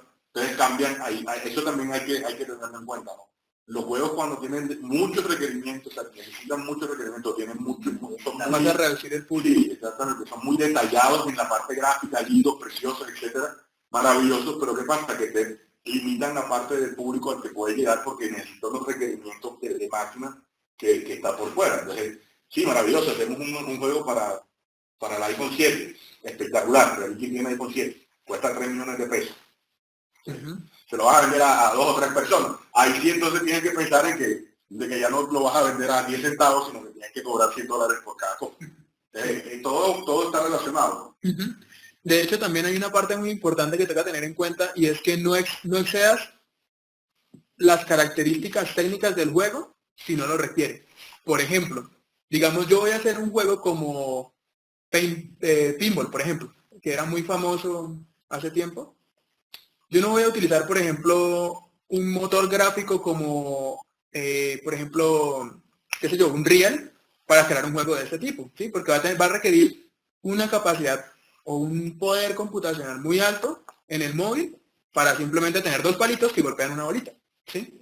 Entonces también adaptar esa capacidad que vas a gastar en el teléfono con el tipo de juego que vas a crear. ¿Sí? Por ejemplo, Phaser, en este caso con la física auto, pues digamos en la parte de colisiones es muy básico, ¿sí? Con formas muy básicas, como por ejemplo cuadrados o triángulos, ¿sí? Y podría ser para un juego sencillo, un juego que no requiere mucha capacidad gráfica. Y sería perfecto porque tendrías un público bastante grande al cual puedas pues, llegar con el videojuego. Entonces, para tener en cuenta también. No quiere decir que porque yo esté creando juegos en Unity sean mucho mejores o de mejor calidad que un juego creado en Phaser, ¿sí? Puedes crear un juego en Unity 2D y te consume muchos recursos y creas uno en Phaser con las mismas características y accedes a un público más amplio, ¿sí? Entonces también depende mucho a qué público quieres llegar para utilizar pues una tecnología. Continuando entonces en la parte pues acá con Córdoba y Phaser, entonces en el método OnDeviceReady terminamos de instanciar o de poner en marcha ese videojuego que vamos a empezar a crear con ciertas características base. Entonces acá le estamos definiendo cuál es la escena principal, ¿sí? Entonces en nuestro caso se llama main, la escena principal, y pues el controlador o quien se va a encargar de la lógica funcional de esa escena va a ser este objeto que tenemos acá, que ya pues vamos a ver cómo se comporta y cómo está codificado.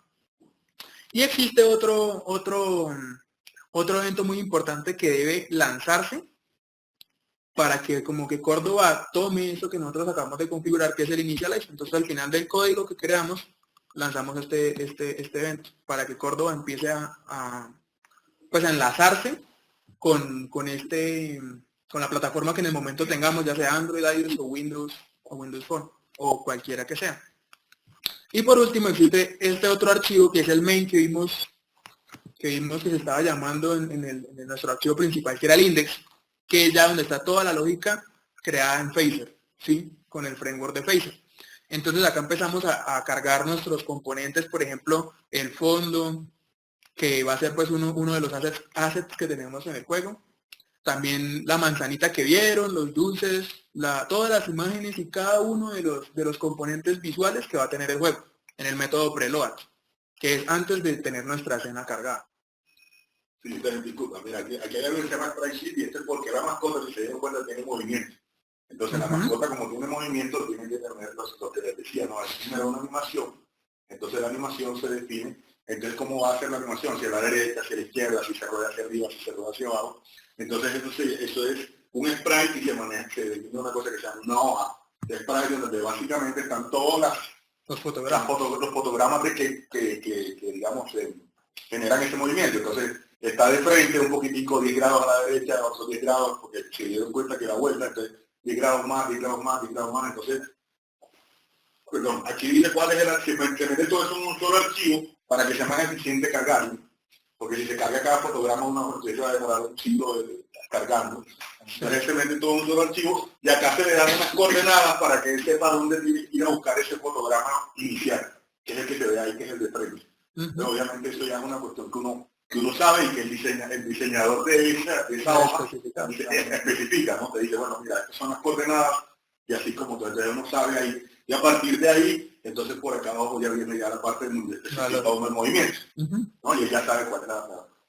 Es decir, que es, por ejemplo, que el pet.png no es solamente una imagen, sino que son varias imágenes. De hecho, y pues nosotros nos imaginamos que son como los parámetros de la velocidad de rotación. No, ese es el... Sí, acá. No, ese fue el que creaste. No, sí, perdón. Perdón. No, tampoco. Nos perdió. Creo que nos perdió. Este es el... Este sí es. Listo, entonces acá, en Assets, están las imágenes. Entonces, acá está, por ejemplo, la de PET, ¿sí? Que es varias imágenes. Y pues una característica que deben tener este tipo de imágenes es que deben ser del mismo tamaño para poder controlar el movimiento y que el movimiento sea fluido. Para que sea más fácil también hacer los cálculos, ¿no? Porque si entonces unas son de 20, otras son de 30, te toca saber si estoy en el 1 le sumo 20, si estoy en el 2 tengo que sumarle 30, te va a hacer una pesadilla estar controlando eso. Y pues te preguntarán, existen también herramientas que permiten generar este tipo de... Entonces tú haces una animación y puedes generar a partir de una animación los sprites. Bueno, en este caso pues tiene las animaciones básicas que vimos ahorita en la demostración del juego. También se pueden pues generar objetos estáticos como los otros, como las otras assets que se cargan, que son imágenes simplemente. Bueno, en el método create, entonces ya es cuando el juego empezó ya tenemos las imágenes cargadas, ahora vamos a mostrarlas para que el usuario final las pueda ver, para que la persona que va a jugar las pueda ver. Entonces acá empezamos a configurar varias cosas, la escala del videojuego, el tamaño de la pantalla, entonces escalamos el juego al tamaño de la pantalla. También le definimos el layout o el espacio donde vamos a tener nuestra escena. Sí, el fondo de la escena lo cargamos acá. También activamos las opciones para las entradas, para el touch del dispositivo en el caso que sea, o si requiere algún botón adicional, entonces también tenemos que activarlo. Puedes manejar ahí también activar el teclado. Entonces si tienes una tecla en particular, suponiendo que tenga teclado físico, entonces ahí tú también puedes definir que se llama la tecla A, etcétera, ¿no? Entonces primero hay el preload donde se cargan todos los assets que se necesitan y se configuran. Acá ya está la parte ya de configuración del juego, donde empiezan a poner todas las cosas, y luego viene ya, con 3 eventos, ¿no? Los pasos, luego ya viene el proceso del loop, ¿no? Que es un proceso que se queda siempre corriendo, y es el que siempre está dando vueltas, que eso es lo que también diferencia a una aplicación comercial de un juego, porque una aplicación comercial no está corriendo siempre. Aquí sí él está siempre constantemente pendiente, porque tiene que estar pendiente que la parte inteligencia artificial tiene que estarse moviendo. Si tú no hagas nada, los otros componentes se van moviendo. En este caso, por ejemplo, de la mascota, si tú no hagas nada, ¿qué va a pasar? Se va a ir disminuyendo la salud y la diversión. Los componentes que están arriba, si tú no haces nada, se van a ir disminuyendo hasta que se muere la mascota, ¿no? Entonces, él está constantemente calculando cosas, está pendiente. Entonces el game loop es, ¿hizo algo el jugador? No. Entonces, bueno, hizo algo el jugador, entonces actualizar el estado del juego y además de eso actualizar la parte de inteligencia artificial, ¿no? Y hacer de nuevo el render que llaman, que es volver a pintar toda la pantalla. Ese loop se hace por lo menos 30 veces por segundo para que haya fluidez. Y recuerden que uno por cuestiones de la capacidad visual, hasta 20, ya menos de 20 ya no empieza a sentir como que empieza a ver los saltos, ¿no? Entonces, lo que normalmente se busca acá que son 30, ¿no? Que es lo que maneja la televisión y eso. Entonces, la cantidad de frames que se están manejando. Exacto. Entonces, eso que les comentaba Juan Carlos se controla en este update. Sí, es un evento que se va a estar corriendo todo el tiempo, ¿sí?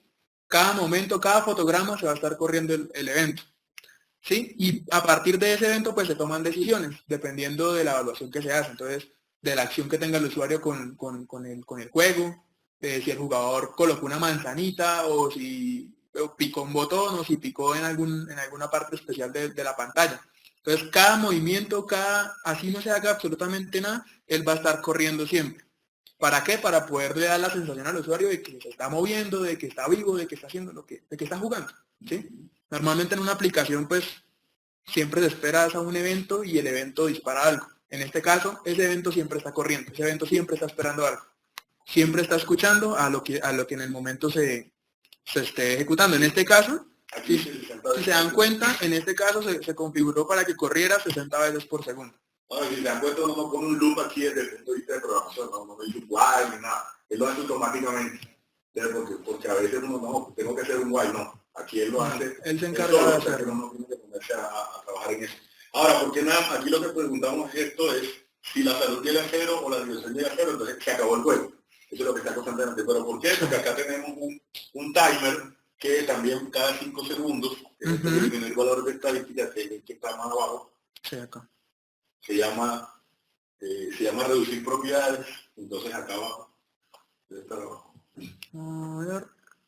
Reducir Acá está. propiedades, entonces ¿qué pasa? Cada vez que ese timer se dispara, entonces él va a disminuir en 10. Las dos propiedades, la de salud y la de cada 5 segundos bajan 10. Bajan 10, bajan 10, bajan 10, bajan 10. Entonces, ¿qué está haciendo el loop principal? Simplemente está diciendo, ¿llegó a 0? No, entonces listo, el timer se dispara otra vez, bajan 10.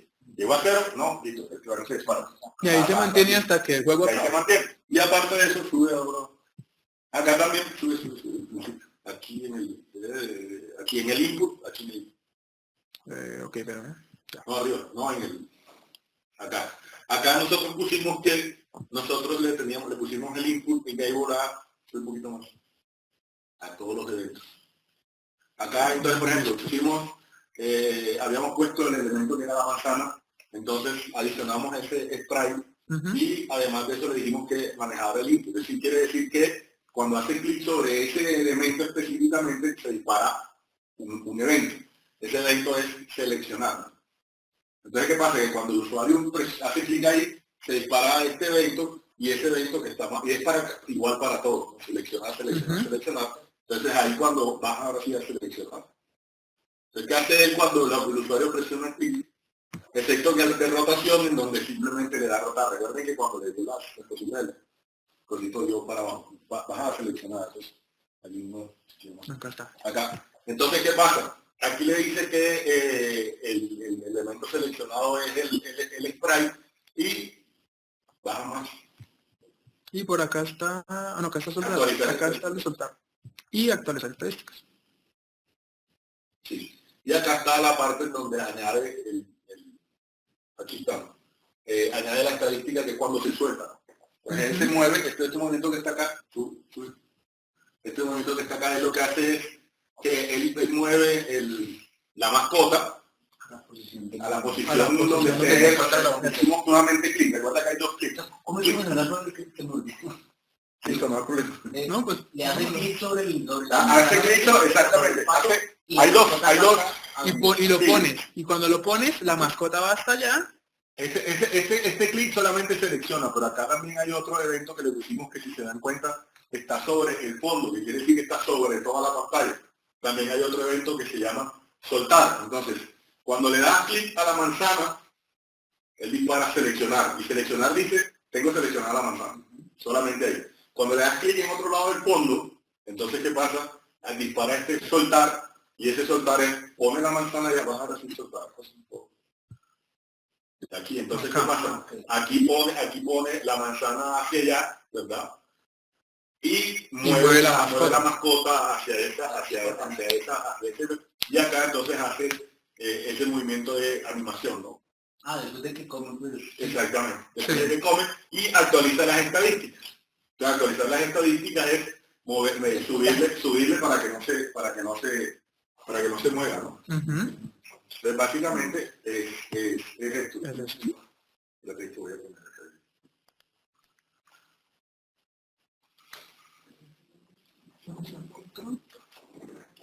Pero realmente todo eso lo hace un código como de desinternet. Sí, exacto. Todo eso lo hace internamente. Pues el control y todo eso. Entonces la librería te ayuda muchísimo. Si no te tocara hacer el AVE,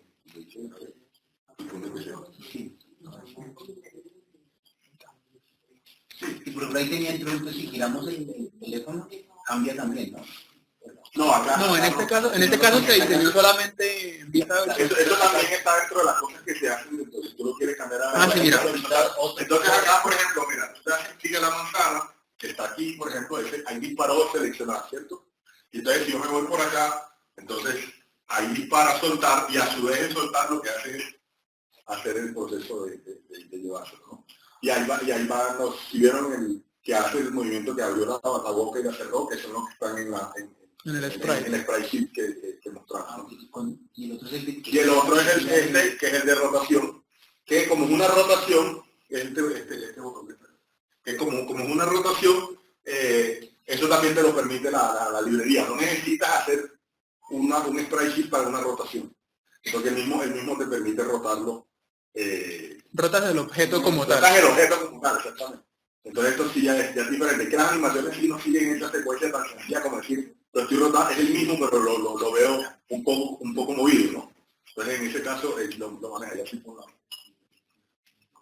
Entonces aquí él va disminuyendo, ¿no? Cada 5 segundos, si quieres espérate para que se mueva. Cada 5 segundos, si se dan cuenta, él va bajando, ¿no? 50, se dispara el timer, 40, 5 segundos se parecen eternos cuando uno está esperando. Cuando uno está hablando. Y el hash, güey.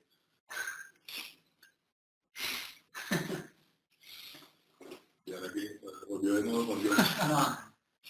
Bueno, yo se lo muestro. Bueno. Entonces él está siempre constantemente verificando, ¿no? Llegó a cero. Si llega a cero. Ahora, inclusive, este evento que es cuando el teléfono se cierra, también se puede controlar, ¿no? Y que para el juego. En este caso, está destruyendo el juego y está volviéndolo a marcar. Porque arrancó otra vez en 100. Entonces ustedes también tienen que tener en cuenta ese tipo de situaciones. Sí. Cosas que no suceden en un PC normal. Por ejemplo, que entre una llamada. Una llamada es algo que tú no puedes evitar en un dispositivo móvil. ¿Sí? Si la llamada entra, va a pasar por encima de todo lo que tú quieras, todo lo que tú tengas. Entonces, ¿qué pasa? Hay que frenar el juego, porque imagínate, si es de esos juegos en donde te atacan, y ahora sí, murió. Bueno, ya, entonces, eso es algo muy importante que toca tener en cuenta, y más que eso, entonces todo eso hay que tenerlo en cuenta, ¿no? Más que eso, de cosas que uno no está acostumbrado. Como les decía, era la parte de una llamada entrante. Sí. Una llamada entrante es de esas cosas que, tipo incendios, donde no hay forma de pararla, digamos. Entonces, ¿qué hace la aplicación? Entonces, ¿qué pasa? Hay que parar el juego. Imagínense que esto es una llamada y uno está todo un día jugando, llegando ya casi al final, y cuando de repente sale la llamada ya te mataron porque es que el juego no se detuvo, ¿no? Hay que tener mucho cuidado con esas cosas, ¿no? Sí. Y ese tipo de situaciones, entonces, pues puede pasar muy frecuente en los juegos, y es muy importante tener en cuenta en la página de desarrollador de cada plataforma cómo funciona el ciclo de vida de las aplicaciones, ¿sí? Porque a pesar de que lo estemos desarrollando en Córdoba, tenemos que tener en cuenta que cada desarrollador de cada plataforma tiene una manera diferente de funcionar en cuanto a la parte del ciclo de vida de las aplicaciones. Entonces, en iOS, cuando se bloquee el teléfono, va a generar ciertas acciones sobre la aplicación, mientras que en Android de pronto no, ¿sí? Entonces, es situaciones que toca tener en cuenta para que pues, el juego finalmente, cuando esté en operación en un celular de una persona, pues no vaya de pronto a tener una experiencia negativa, ¿sí? Y que la experiencia sea consistente independiente de la plataforma. Exactamente. Porque hasta los eventos a veces son diferentes. Inclusive, por ejemplo, sobre todo el manejo de los sensores. El iPhone maneja los sensores de una manera muy diferente a como lo maneja el Android. El sensor de proximidad del iPhone, por ejemplo, te va dando distancia real, entre 0 y 1. El sensor de proximidad del Android no te da distancia real, sino que está 0, 0, 0, 0, 0, 1, por ejemplo. Entonces uno tiene que saber esas cosas para, si quieres utilizar el sensor de proximidad, tienes que saber en qué plataforma estás para saber cómo reaccionar ante ese cambio. Mientras que en el iPhone sí te va diciendo 0.0, 0.0, 1. Ah, bueno, uno sabe más o menos cuál es la distancia. Entonces, son cositas que obviamente también va de prueba y error. Y lo bien importante aquí cuando uno está haciendo pruebas y está haciendo la parte de verificación de calidad es que uno tiene que probar en plataformas reales. Porque esto obviamente viene y uno puede probar acá en los emuladores. Sí, por ejemplo, esa es una pregunta que yo tenía. Vimos el código que se generó con la línea de comando de Córdoba Create, y pues vimos el archivito este del mail, o era el mail, ¿no?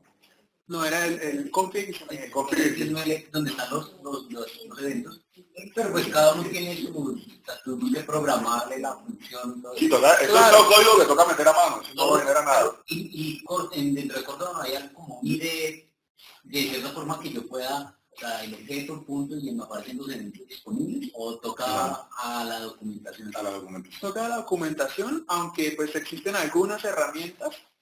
Conozco, por ejemplo, Visual Studio Code, que se le pueden instalar plugins, los cuales pues tratan de ayudar un poco como a escudriñar en esas librerías y poder tratar de sacar de ahí funciones que uno pueda utilizar. Sin embargo, pues no son tan elaboradas como en un lenguaje de programación estructurado o un lenguaje como por ejemplo uno se puede confiar de eso también, porque como JavaScript uno puede hasta reescribir las mismas funciones dentro del mismo código. Entonces el hecho de que esté puesta y que salga no quiere decir que va a funcionar igual. O sea, como esto es orientado a prototipos, no es orientado a clases. La forma como se trabaja es totalmente puedes diferente. modificar el prototipo en algún punto y digamos en este caso vimos el demo. ¿Cuál es como lo que hablamos de la maquinita virtual o para verlo en el PC, en el ambiente de desarrollo, cómo va quedando mi juego? O sea, el tema para hacer un run o un debug de la aplicación. Entonces existen también plugins que funcionan en Córdoba, también existen, se pueden instalar, buscarlos en el repositorio de Node, que puede ser tanto un emulador como puedes abrirlo también desde una página web. Obviamente no te va a funcionar igual porque pues, sensores específicos en un dispositivo no van a tomar, pero puedes ir desarrollando y viendo al mismo tiempo que lo vas programando. Normalmente un emulador sería, pues en el caso de Android, creas el emulador desde el Android Studio, gestionas el dispositivo virtual con las características que necesitas y lo puedes ir creando. Y acá simplemente con un comando que es Córdoba emulate y la plataforma a la cual vas a emular, él te lanza el emulador, te instala la aplicación y te muestra la instancia directamente. Obviamente son muy limitadas. Debes tener el SDK y debes tener las variables de entorno configuradas en la máquina. Y lo mismo para iOS. Existe también un emulador, tienes que tener instalado el Xcode y pues él te genera, para la versión que tenga actualmente instalada el Xcode, te genera un emulador y te muestra también un OIS. Hay que tener cuidado con eso porque no se puede uno confiar mucho a veces de lo que viene el emulador con el dispositivo real. Es muy recomendable, sobre todo en iOS, bueno y en Android también, de probar en las versiones del sistema operativo en las cuales ustedes o tienen como foco desplegar la aplicación. Porque también puede diferir un código, por ejemplo una hoja de estilos de tu aplicación, si estás en Android 4.1 y si estás en Android 4.2. Puede llegar a variar de gran manera. En el mismo 4.1 pueden haber diferencias, porque como hay estos runs, claro, los runs que llaman, ¿no? La gente rutea el dispositivo y monta versión 4.1, pero no la de Google, sino una versión personalizada de un tercero. Entonces uno no se puede confiar de ese tipo de cosas, ¿no? Sobre todo en Android que sucede tanto. En iOS que es mucho más restringido ese ambiente, ¿no? Yo no he desarrollado aplicaciones para ellos, pero para Android, pues en Android es que uno genera la APK. Y se lo pasa al dispositivo en iOS, ¿qué se genera? En iOS se genera un archivo que se llama IPA, que básicamente es el equivalente a un APK. Pero aquí sí es totalmente diferente porque aquí no es como en Android donde uno pasa la APK y ya. Aquí el IPA lo puedo pasar directamente, por ejemplo, de aquí a acá, pero distribuirlo no se puede. Claro, pero lo pasas a través del cable con... Sí, con el cable.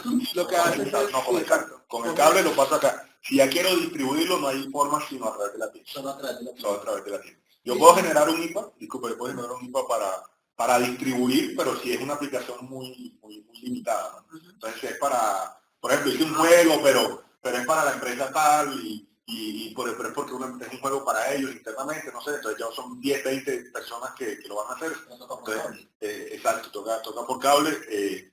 Y eso, ¿no? Pero es un poco pesado hacerlo si no se hace a través de la tienda. Pero por cable, ¿con qué software? No, ahí lo que haces es que generas el IPA pues, desde el entorno de desarrollo, desde el Xcode, y a través de iTunes sincronizas el teléfono y él hace la instalación de la aplicación. Si no tienes el equipo, o sea, si no lo tienes aquí, por ejemplo, esta es la máquina de desarrollo. Aquí con el cable va directo. Acá en el equipo. Tú puedes abrir el Xcode y acá el Xcode, digamos, este es el Xcode, ¿cierto? Acá uno realmente le deja, cuando uno le conecta al iPhone, el cable que le deja las fotos y la Sí, entonces por ejemplo el Xcode, supongamos que ese sea el código, entonces acá hay una lista de los dispositivos que él tiene. No tengo conectado mi teléfono, así que solamente estos son los emuladores que él tiene disponibles en este momento. Entonces aquí, por ejemplo, aquí me saldría mi iPhone acá arriba, y entonces yo simplemente lo selecciono y le digo ejecutar y él lo pasa directamente. Ahí sí, pues digamos, él hace todo el proceso, generar IPA, ta.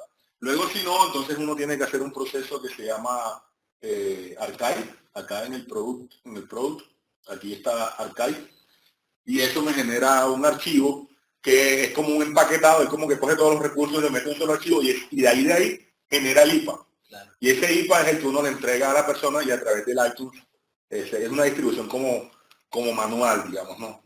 Pero eso es así muy complicado de hacer, ¿no? Bien, ¿alguna otra pregunta? Este código nosotros lo vamos a montar también para dentro de pues, con las diapositivas y todo, ¿no? Para que quede ahí asociado a la presentación, para que lo puedan revisar y todo.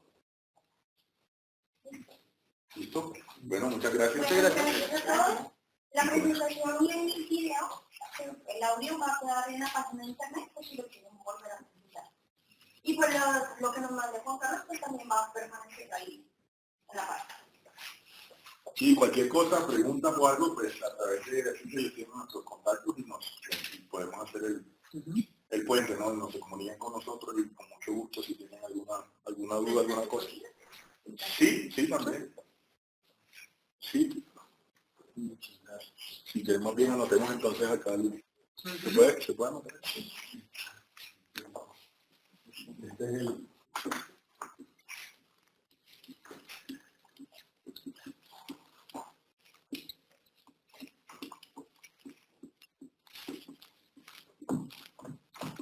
Y una pregunta. Ese es mi correo electrónico. Punto María. El de Juan.Marino. El de José es el mismo, solamente que José hoy. Y en ese.goya,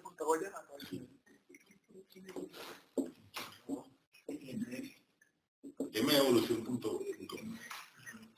Sí, evolución.com. Y este es el de José.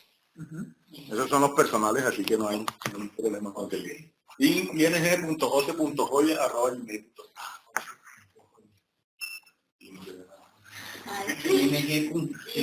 Sí, espérate, más bien lo escribimos aquí sobre esto. Y queda como más fácil. Sí, lo va a dejar.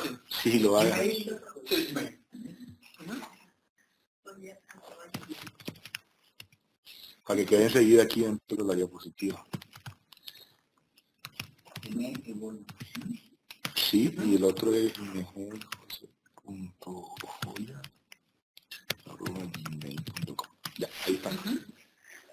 Díganme ustedes, ¿qué juegos solamente han elaborado, pues ya más, no de demos, sino... Sí, yo estoy desarrollando un pack ahora mismo para un colegio unos colegios en Barranquilla. Orientado a aprendizaje. Sí, orientado a la parte educativa.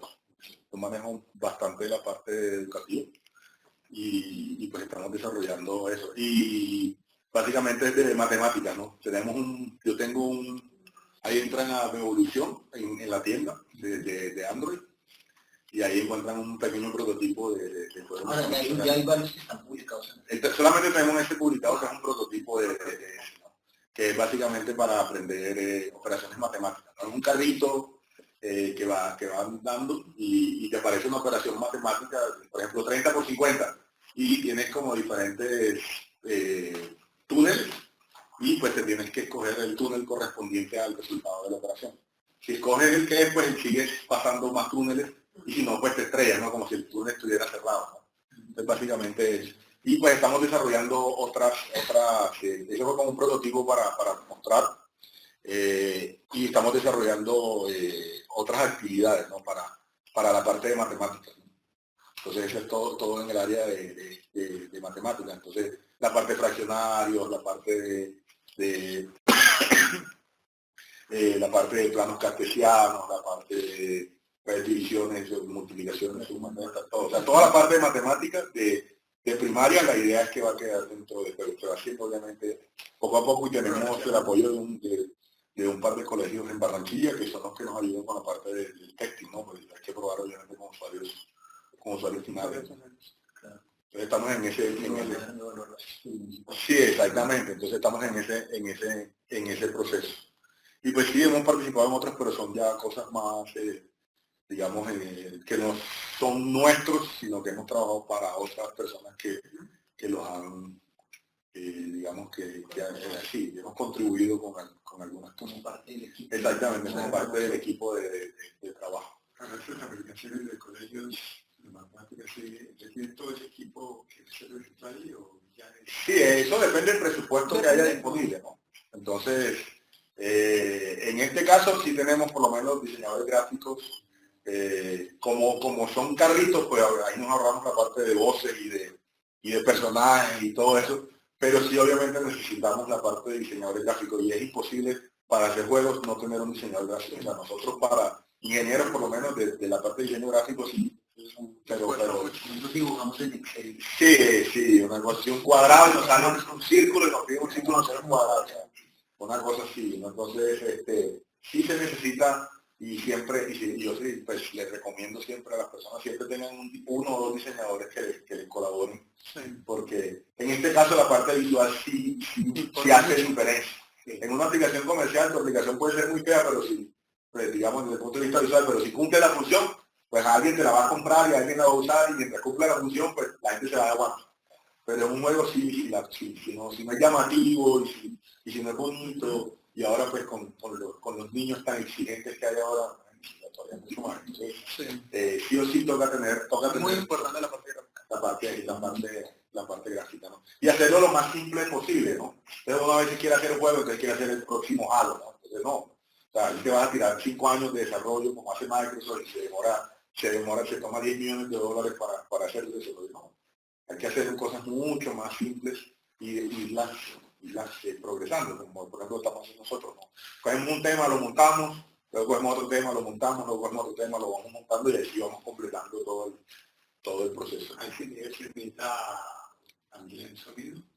Sí, se necesita sonido ambiental y sonido incidental, pero esos sonidos sí se consiguen de internet, hay librerías de sonido gratis. Entonces, por ejemplo, que un carrito el carro esté funcionando, suena, ¿no? Que cuando se estrella, que cuando lo logra hay un aplauso. Entonces esos sonidos bien simples están disponibles en internet.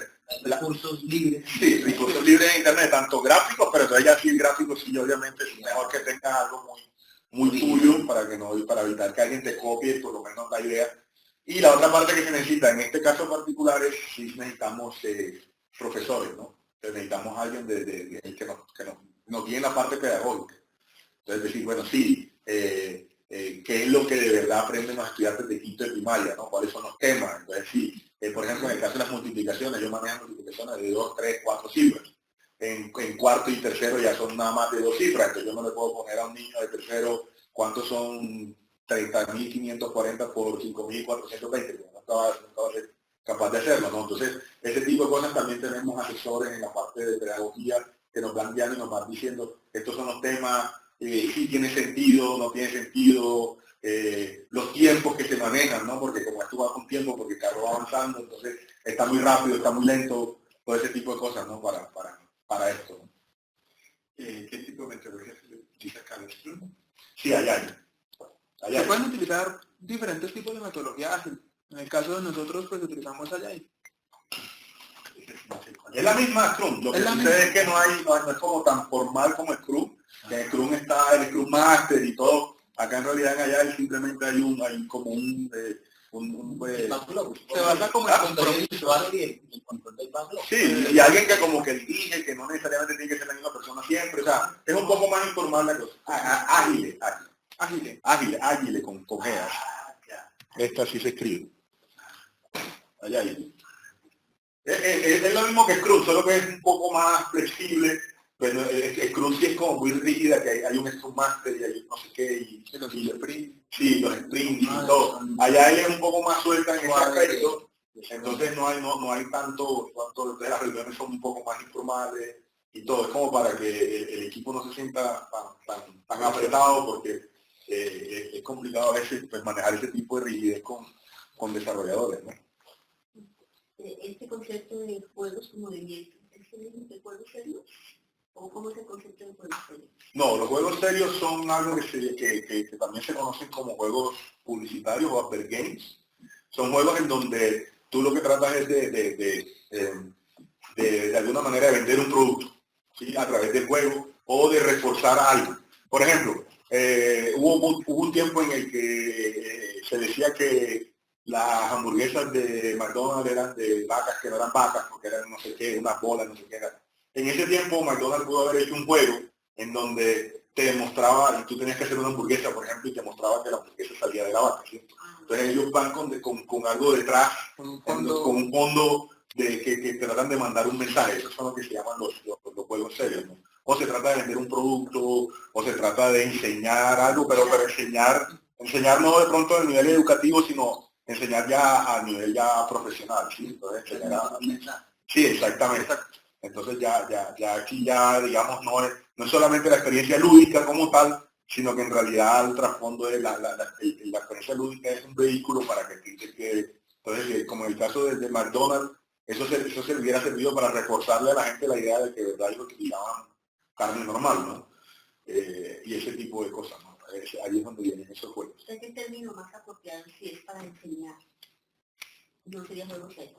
No, pues igual eso, pues, la verdad es que hay nombres, pero pues yo le llamo educativos, ¿no? Entonces para como diferenciarlos de los upper games como tal, que tienen un trasfondo comercial, ¿sí? Entonces digamos que el juego educativo no tiene un trasfondo comercial, desde el punto de vista de que pues obviamente el trasfondo comercial hay siempre, porque obviamente son proyectos, hay que recuperar la inversión y como yo digo siempre, ¿no? Todos tenemos facturas que pagar, así que sí, entonces esto no es nada filantrópico ni nada, pues quisiera ser de pronto filántropo y todo, pero pues todavía no he llegado a ese nivel, ¿no? Entonces a la larga pues todos tenemos que tiene que ser un negocio. Entonces esta parte comercial quiere decir es que no solamente es un negocio para mí, sino un negocio para otra persona. Entonces, por ejemplo, hay cosas que son muy sutiles. Entonces, los juegos de carrera te muestran un Toyota, te muestran un Toyota y son diferentes modelos de Toyota. ¿Qué pasa? Que ahí tú te vas enamorando de los modelos de auto, porque vas jugando y te das cuenta, uy, este corre bastante rápido, y este toma las curvas súper bien, y este mira, tiene las llantas más grandes, y uno se va, eso le va calando uno en la mente, y cuando, quiero comprarme un carro, que no, yo quiero comprarme un carro bonito que está bien expuesto, ¿no? Entonces, ese es lo que es ese trasfondo de lo que se llaman los juegos publicitarios o upper games o juegos serios, ¿no? Y por eso a mí me gusta como separarlos de la parte educativa, que no hay un trasfondo como tan comercial, o no todo es comercio y no todo es venta, ¿no? Entonces, es así.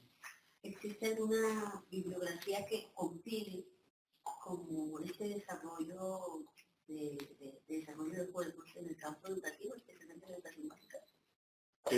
Como tal, no. No, ni tampoco para la parte móvil hay muy poca bibliografía. Hay muy poca bibliografía. Sí hay bibliografía para la parte que es aplicaciones educativas, no juegos, sino software educativo. De hecho, aquí hay una persona que tiene, me tocaría conseguirle el nombre, no tengo ahora aquí en la mente, que es inclusive un profesor de la Universidad de los Andes, profesor de la Universidad de los Andes, que maneja mucho esa parte de software educativo, y sacó inclusive un libro, exactamente. Entonces él, por ejemplo, maneja toda esa parte metodológica, toda esa parte teórica, y todo ese tipo de cosas, ¿no? Que siempre es bueno que uno las lea para saber pues cómo manejar todo esto, porque siempre hay una parte, ¿no? que la teoría del inductivismo, el conductivismo, y también uno puede saber para dónde orientar las cosas, porque a veces, dependiendo del juego, yo he hecho juegos que me ha tocado hacerlo con psicólogos, por ejemplo. Y entonces, a mí me tocó trabajar una vez con un psicólogo, con un ingeniero, era un juego para enseñar, ¿cómo es que se llama? Investigación de operaciones en la universidad. Entonces tenía un ingeniero que era el experto en investigación de operaciones, tenía un ingeniero que era el experto en sistemas, tenía un psicólogo que ese me decía, el rojo no, tiene que ser verde, y el más grande el icono, porque es que el icono, ya ese tipo de cosas también influyen, ¿no? O sea, a veces uno mete un psicólogo que te ayuda en esas cosas. Los contrastes de colores reflejan emociones, entonces eso se ve muy violento, eso se ve muy suave, entonces ese tipo de cosas a veces se embarcaban en unas discusiones que daban como rabia, pero pues ellos obviamente tienen un manejo de eso que uno no tiene. Uno pone cualquier color y pone cualquier tipo de letra, ellos sí te dicen, mira, este tipo de letra transmite tal cosa, este color sobre este fondo, estos tamaños de iconos se ven muy pequeños, muy grandes, entonces ellos te guían en esa parte, ¿no? De hecho, en los juegos que por lo general tienen interacción con las personas, a veces, y de hecho muy frecuentemente es importante tener un rol, por ejemplo, un psicólogo, si uno quiere llegar a causar ciertas emociones o cierto tipo de sentimientos en la persona cuando está jugando, cuando está interactuando con ese juego. Entonces ellos lo pueden orientar a uno muy bien. Sí, y ahí la parte de sonido también influye mucho, entonces te toca así tener gente experta en sonido. Claro. Yo trabajo, pues como desarrollamos juegos a veces, pero obviamente trabajo con freelancers, yo tengo gente experta en música, ¿no? Tengo una persona que es músico y que a veces me colabora cuando necesito ya cosas específicas. Yo quiero que es lo mismo que en una película, ¿no? Cuando sabes la película te empieza el tan, y uno se empieza como a emocionar y algo va a pasar, ese tipo de cosas, pues obviamente la música te ayuda mucho. Entonces necesitas obviamente experto en música que te ayude con ese tipo de recursos, ¿no? ¿Alguna otra pregunta? Gracias. Bueno, muchas gracias a ustedes.